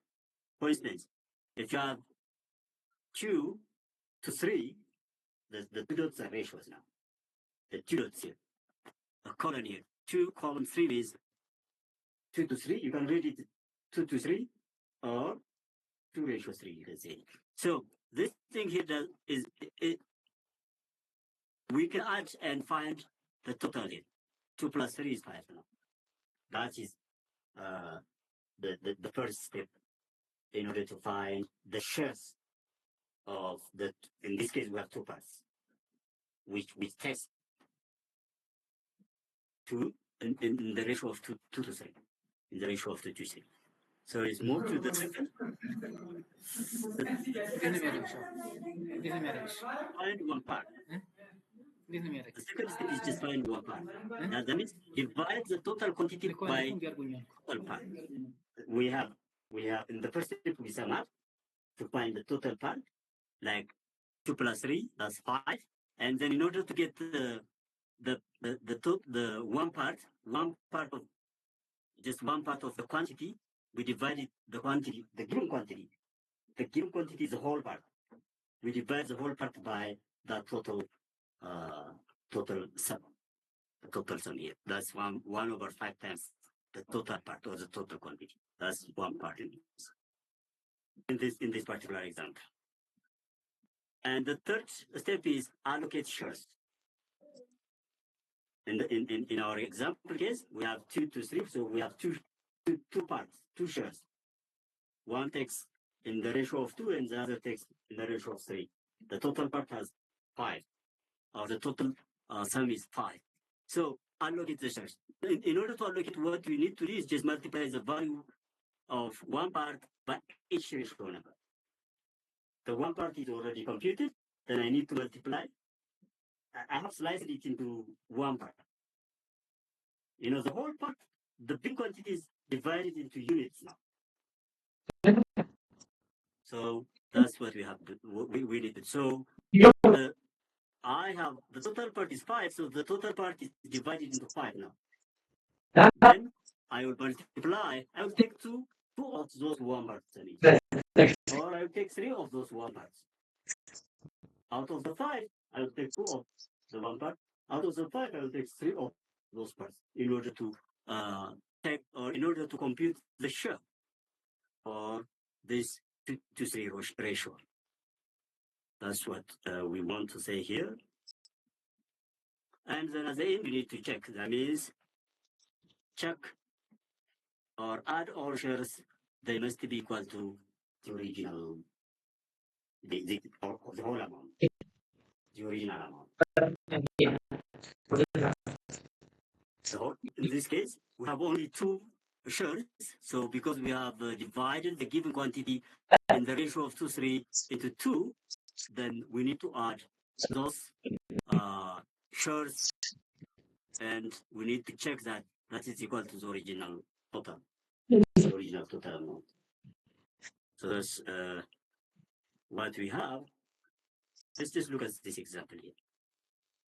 Let's just look at this example. I wanted to split the 1,000 birr in the ratio of 2:3. So the total part is 5. The one part is I need to divide 1,000 by 5. That is this one here, 200. Then in order to get the share for ratio 2, I need to multiply it by 2. Then this times 2, that's 400. And then the share for ratio 3 here is I need to multiply this one part by 3. That gives me 600. Look at this. When you sum up the fourth step is add up. When you sum up the 2, I need to get 1,000. The original amount. And this also works if you have 3 ratios here. Or 3, you want to share it into 3. But the ratio is different. It's not equal. This thing is not equal. Like in the ratio of 1 to 3. So the total part in this case is 6. So you divide 24 by 6. That is 4. Then you multiply 4 by the ratio here in order to get 1 share. 4 times 1 is 4, and 2 times 4 is 8, and 3 times 4 is 2. and the sum gives you 24 at the end. So you need to check the total sum at the end. So you can also use ratios in scaling recipes. For instance, 300-gram flour for 4 people, then for 10 people, you get this one. If you have in breakfast, for instance, you want to make a breakfast, and the 300-gram flour is allowed for 4 people or enough for 4 people, for 4 individuals, then how much you need for 10 people, for 10 individuals? Then in this case, you can just get one part here, if you want, by dividing this by 4, and then multiply by 7, sorry, by 10 here, in order to get the allowed quantity for 10 individuals. So that's what we have initially here. All right, so the other technique is the splitting technique, as I have said earlier. So the unitary method, so we find value of 1 unit and then scale up. We have seen this before. We divide the total, the whole quantity into the total sum. That's splitting. And the fractional method, convert ratio into fractions of the total. Like this one here.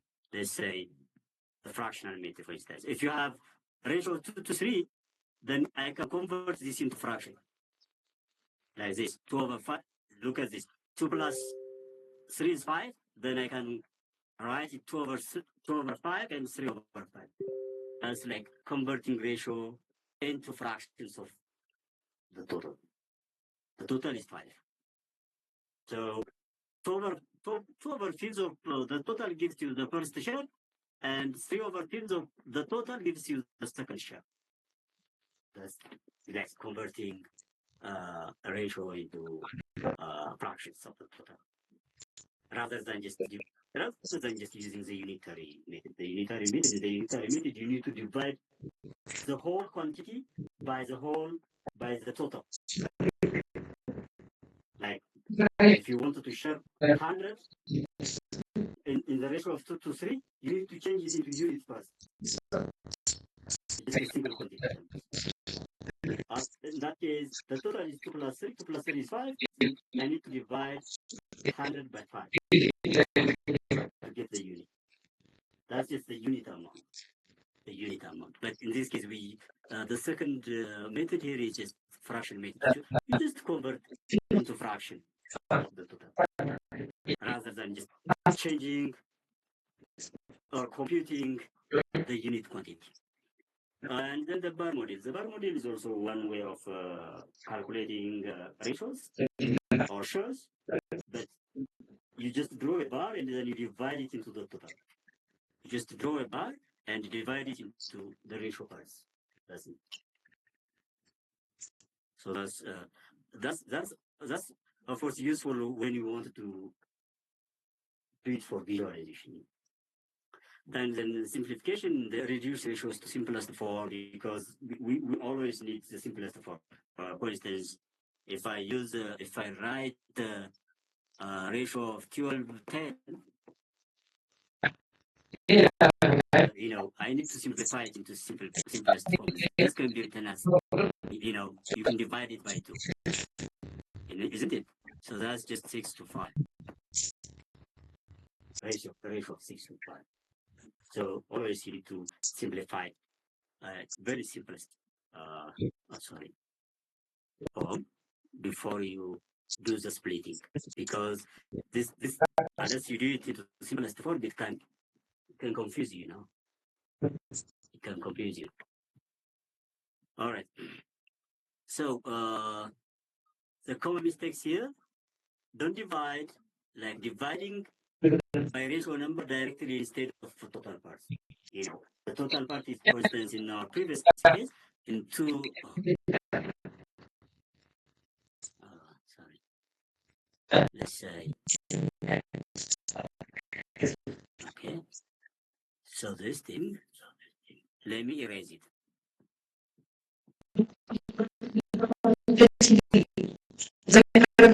This thing is coming from the previous work. All right. So in the ratio of 2 to 3, 2 to 3, okay.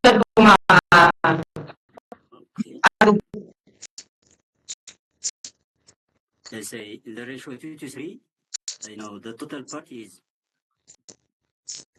5.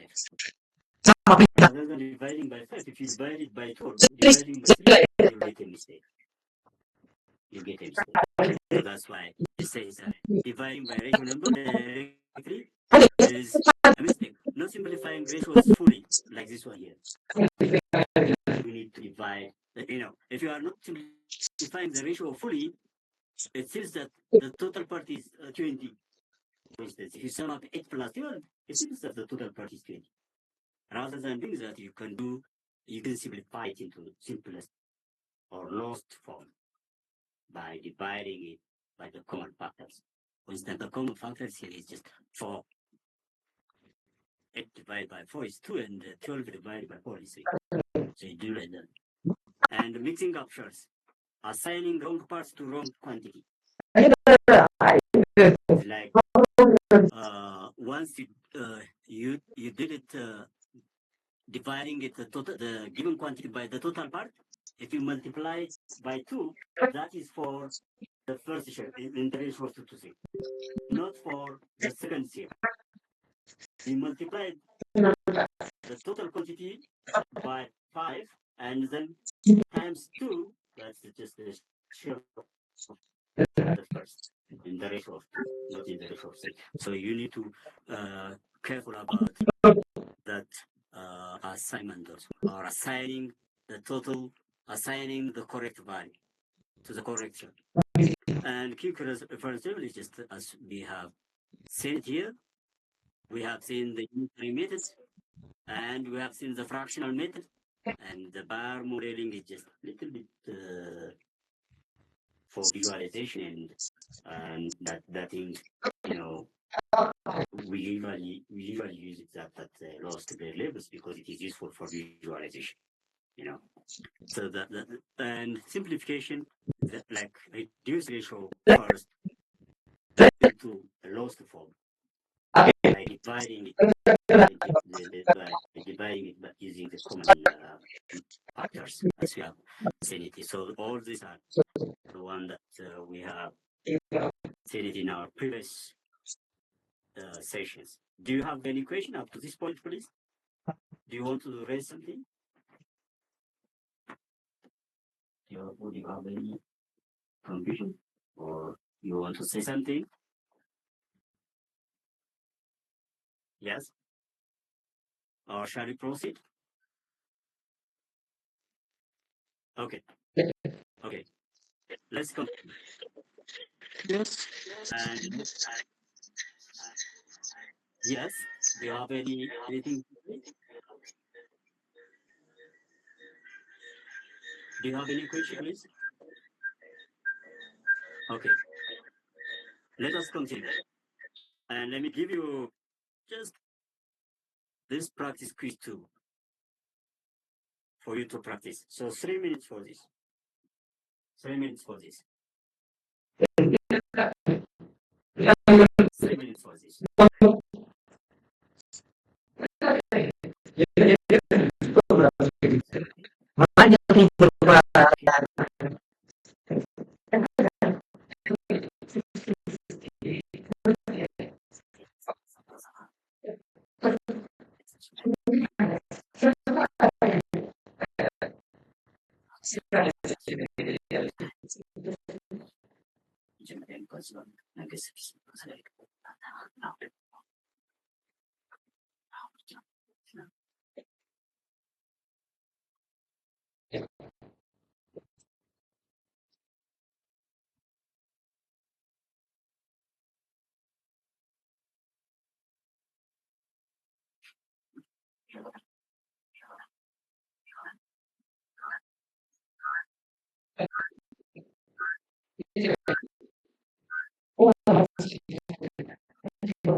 Okay. Number one is A. I can see answers for number one.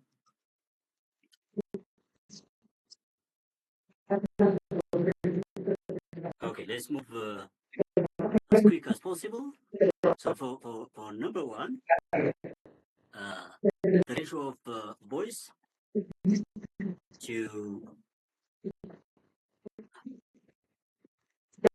girls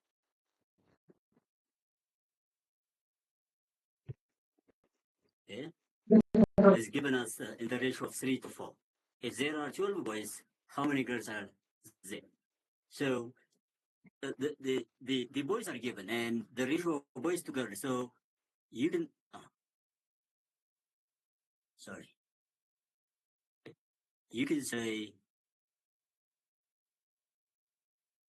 I think I can use my own finger. That's better. Okay. So boys to girls, let's see, B and G, which gives us 3 to 4. That's 3 to 4. Yeah.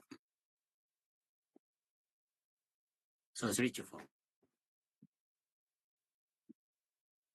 Yeah. 3 to 4.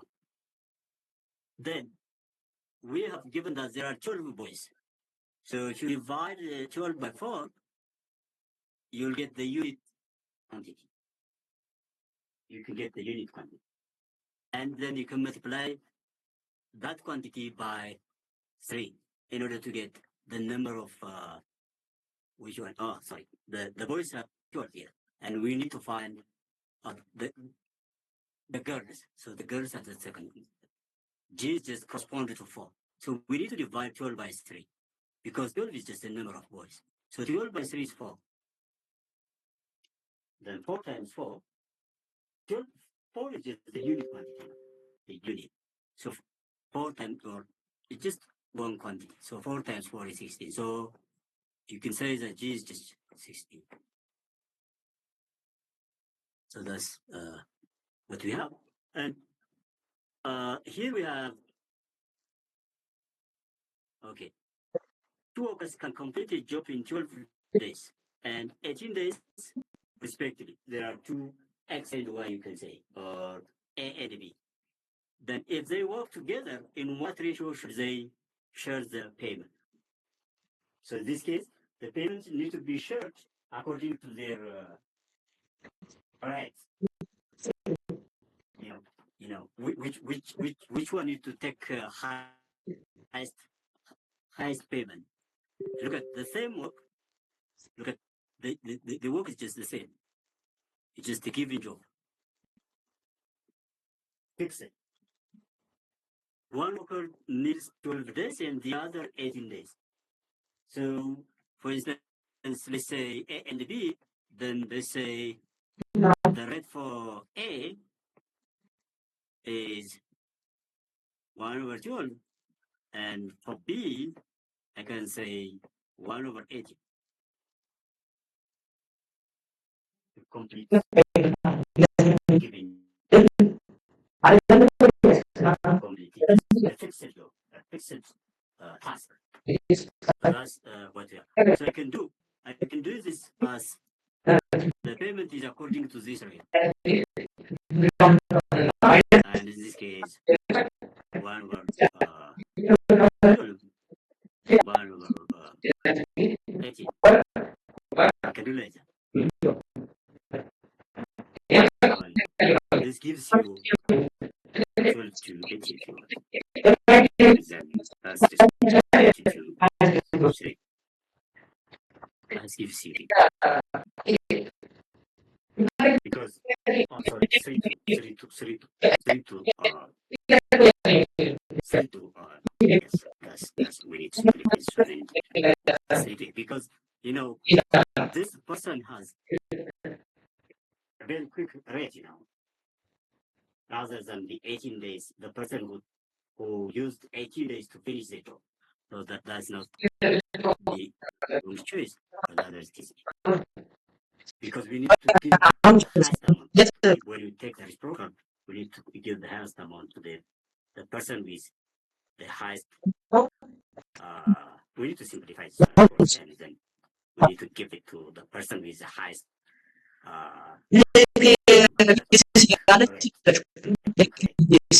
Because of this, and this one is also simple, but the only thing is just we have three ratios, three shares, three shares, and then you can compare the shares of A, B, C, and the shares among A, B, C. So that's what we have to do. So the amount is fixed for the total tokens, and you divide it into that accordingly. So that's what we have. Okay. So the third point for today is just a little bit on equations, algebraic expressions and equations. So far we have seen a little bit playing with numbers, either it is decimal, or whole number, or fraction, or it can be ratio or proportion, all are numbers. But sometimes you may have mathematical expressions with this some kind of equality sign or something like that. That's just we have that equations. So we may use algebra on equations also. Translating. So the goal is just to translate symbolic math statements quickly into symbolic form.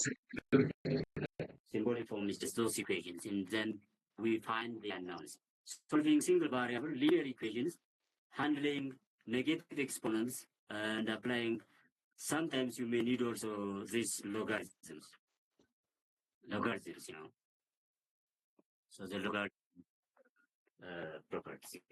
A little bit about logarithm properties, but for simple logarithms, particularly with base 10 and with pixel base. Sometimes base 2 or base 10. And sometimes you may also need, we need to solve 2 or more equations, but at least 2 is possible. 2 equations with 2 variables. The two times means the 2 times 2 systems means just 2 equations and two variables. And we may also identify algebraic patterns. So algebraic pattern, example, difference of squares or quadratic factoring. Remember, these quadratic equations are also one of the equations involved in mathematics. Or you may have something like algebraic difference of squares. Let's say like this. So we may also simplify expressions of this form. So that's what we need to consider in this session. For instance, we have this linear equation. This is just a linear equation in this case because we don't have additional variable. It's just a linear equation in one variable. X. The unknown is x. So we may need to solve it for x. That's very simple. That's too simple. And for instance, solving for x of this form is just simple. And the way you solve is just you collect the numbers in one side and then you solve for the variable. And sometimes you may have negative exponents like you may need to simplify negative exponents. And in that case, if you have, for instance, like to the power of minus 3 is just the same as 1 over 8. Or we can say, as we have seen it before, fraction form 1 over 8 plus 1 over 4 is the same as you can write this one to the power of minus 3 plus to the power of minus 2. So that's like negative exponent. Negative exponent. So we may need to also work with negative exponents, as you have seen it here.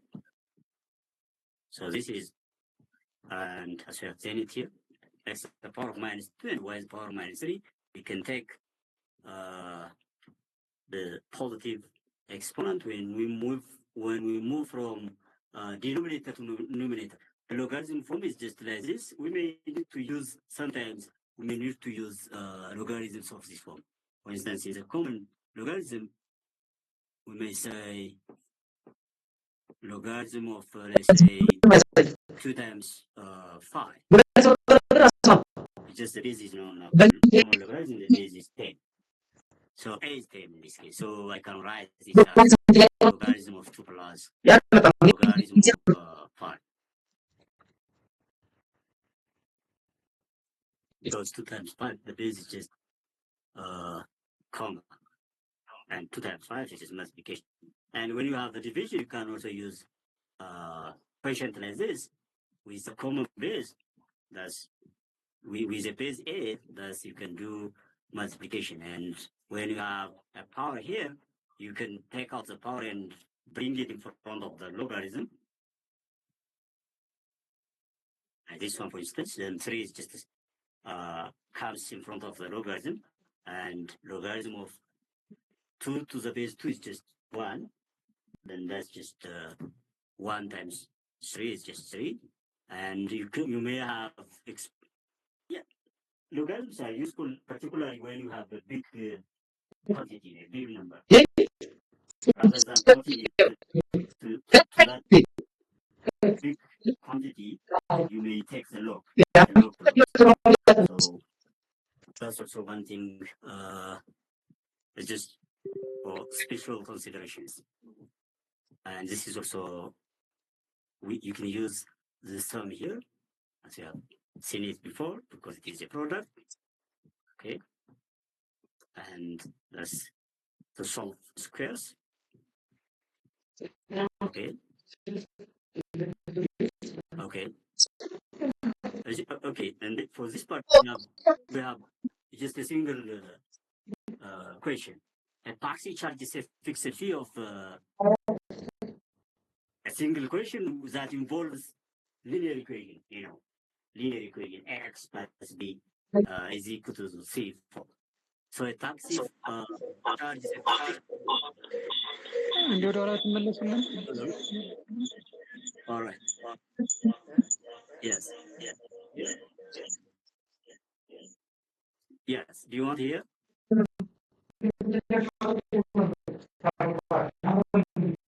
Yeah, I will show you the slide, of course. At the end of this training, I will show you the slide. Yes. Do you have any question, please? Yeah. Yes. I have no questions, but I will get the reading material. All right. I will Since you show are you very the fast. material. Okay. Continue, please. Okay. This is like to remind you a little bit about the concept of logarithms. And logarithms are particularly important when you want to compute very big quantity, and when you want to plot very big quantities, because the log plot is a little bit simplified, and the plotting the quantity. Okay, thank you. So this question here is just an example that involves linear equation. But you need to, before you solve, you need to change it into that mathematical expression form. That mathematical expression form. That's the only thing. The rest is just similar. It's just similar to the thing is that we multiply because you play with numbers. But the only difference is just first that you cannot see the equation that you are going to solve here unless you understand the problem by itself. The problem by itself. So 1 minute for this. 1 minute for this. 1 minute for this. So we have a taxi charge, a fixed fee of 50 birr. And I can see 10 kilometers, say, plus 15 birr per kilometer. Then the total fare is 200. So that's what we have when you sum up. So we have now you can write the equation 15 per kilometer. We don't know the kilometer, so let me say x 15 per kilometer. The total kilometer times 15. And then there is this fixed fee 50, which is equal to the total fare 200. That's the equation that we want to solve. That is the equation that we want to solve here. So if you solve this one, 10 kilometers. so that's 10, as you said. Good. Okay.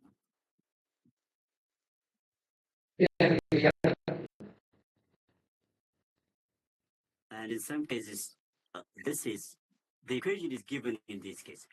The equation is given.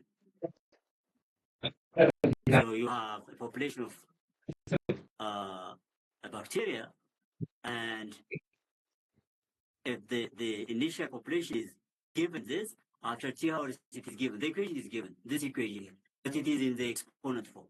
In the exponent form. Then we need to find the value of t when the total population is 4,000. So we need to solve for t. That's like we use logarithm because we need to change the exponent to logarithm. So all these are just solving for a variable. Solving for a variable. Either it is linear, exponent, logarithm. So you solve for variables. And that's what you need to do. That's what you need to do. And then you need to solve for t here. T is just the exponent form, and then you need to change it to logarithm in order to find t. And the same is true here. The only thing is just when the quantity is not given, rather it is given in word when it is double. The original amount when t is equal to 0, and then 0 number the power of 0 is just 1. 1 times this is just that's just the original quantity. 1,000 is the original quantity. When it is double means when it is 2,000. When it is 2,000. So that's what you need to solve. That's what you need to solve at the end. And that's like solving an exponential equation. And sometimes you may need to solve equation 2 by 2 equation, like 2 variables, 0x and y, and 2 equations. So that's also you can use by either elimination or substitution. Substitution means you just solve for one variable from one equation and then substitute it to the other equation. Or you can eliminate one variable. Like for instance here, if you sum up the two equations together, y will be eliminated. For instance, 2x plus x will give you 3x, y plus negative y will give you 0, y is eliminated. And then 7 plus 1 is 6. Then you can solve for x. That's elimination, and also you can use substitution. You can solve the second equation for y or for x and substitute into the first equation. So that's also another way of solving equations, but in this case, not only one equation, it is more than one equation. More than one equations. But still it is linear equations. We are not going to consider quadratic system of equations. All this is just how you solve it. I'll show you the end. I want to remind you of this. Okay, an example is just given here. An example is given here.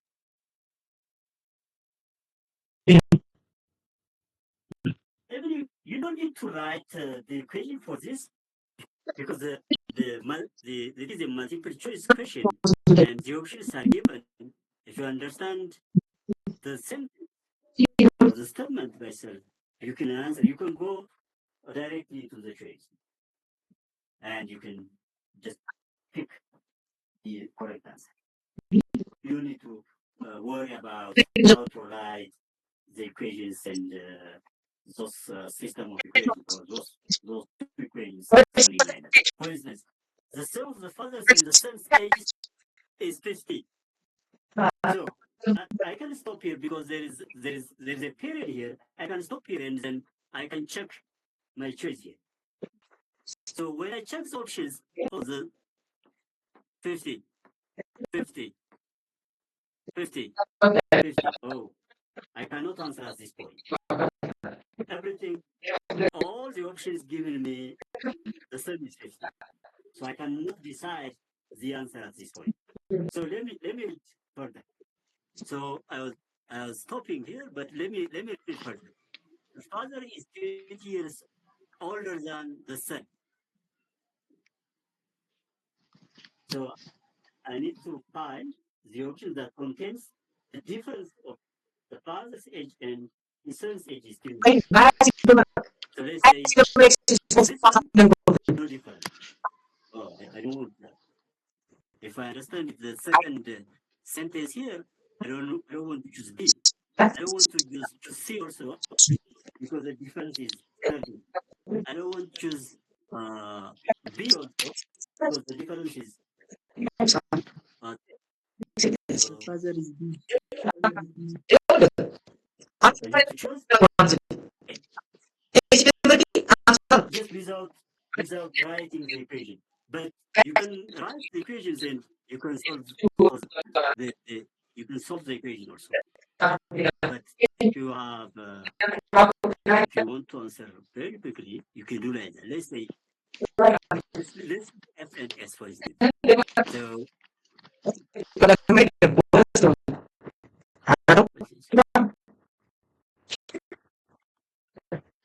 is it? Okay. Let's use F and S for this. So F plus S is 50, for instance. And F is what? Is in the sentence in mathematical that's equal. That's equal. F father age is now I use it F now. Is 20 plus S. You can use like this. You can use like this. Or you can say F minus S is equal to 20. And you can solve that. You can solve like this. So that's what we have. So you can answer quickly or you can solve the equations and answer the question. Second, we have also an example here. And what it says is two friends buy pens and notebooks. Ali buys 3 pens and 2 notebooks for 29 birr. And the other friend, Benny, buys 2 pens and 3 notebooks for 31 birr. Find the cost of 1 pen and 1 notebook. You can also write here. This is a little bit, maybe you cannot answer it without solving, but if you are clever enough, you can answer it without solving. Because look at here. Ali buys 3 pens and 2 notebooks. And the total amount of money he spent is 29. So let's try option A for instance. 5 for pens. 5 pens. Then I can just use this one. For pence, it is 5 birr, and for 3 pence, it's just 3 times 5 is just you can multiply that 50, and 7 times 12, 2 is just 40. And you can also try like this, but it is good to write the equations and solve the equations in order to answer this one.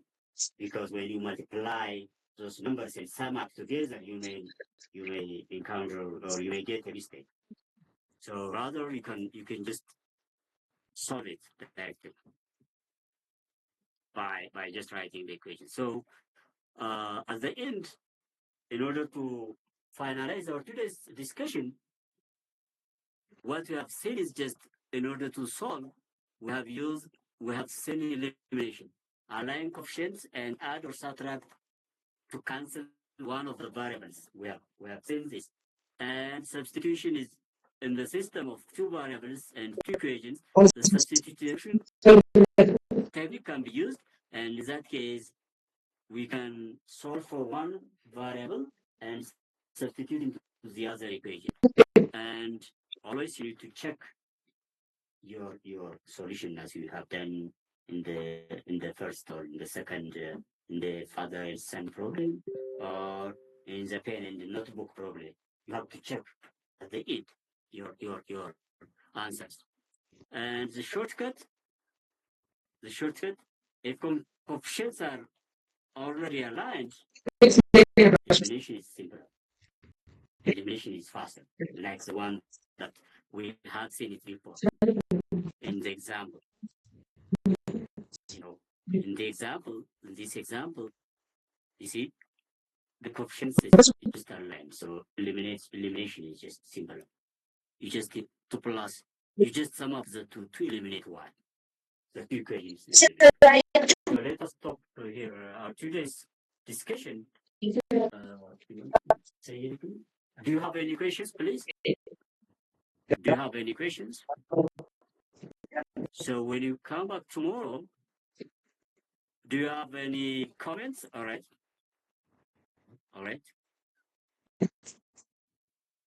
So when you come back tomorrow, we will just continue for quadratic expressions.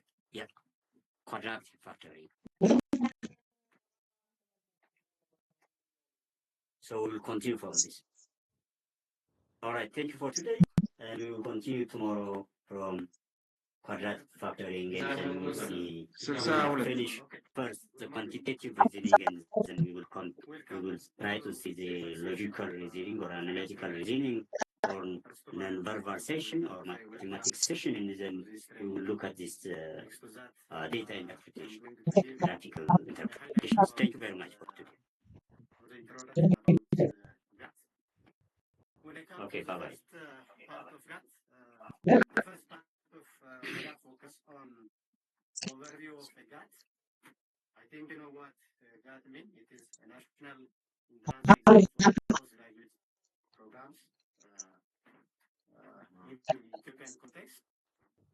And when we come to what content the GAT training contains, it includes verbal test, quantitative, analytical, and field specific knowledge and skill. And it is given in digital format, and it is given by or administered by Ministry of Education, Addis Ababa University, and other universities. Sorry. When you come to the purpose of the GAT, why GAT is given in Ethiopian context, the first purpose of the GAT is to ensure quality of graduate programs. If the candidates join the university by taking the GAT tests, then the quality of the postgraduate program can be enhanced because the GAT comes to select candidates who have a better performance. And the second purpose of the GAT is evaluate candidates' readiness and confidence. It is used to easily identify the candidates' readiness as well as confidence. And the third purpose is it aligns with the national goals and global standards in order to keep the national goals standards of the admission of postgraduate candidates, and it also helps to standardize application evaluation. And the fifth purpose is to predict postgraduate academic success, and it also improves overall graduate education program competence. And when I come to the third point, universities requiring that all universities in Ethiopian context need the NGAT test. Therefore, universities who can accept the candidates of the postgraduate program mainly focus on those who have passed the NGAT tests. And when you come to the fourth point, post-exam process, it has these processes, and these are the calendars that the NGAT tests are given. Usually, the first round is given in January up to March, and the second round is given from July to September.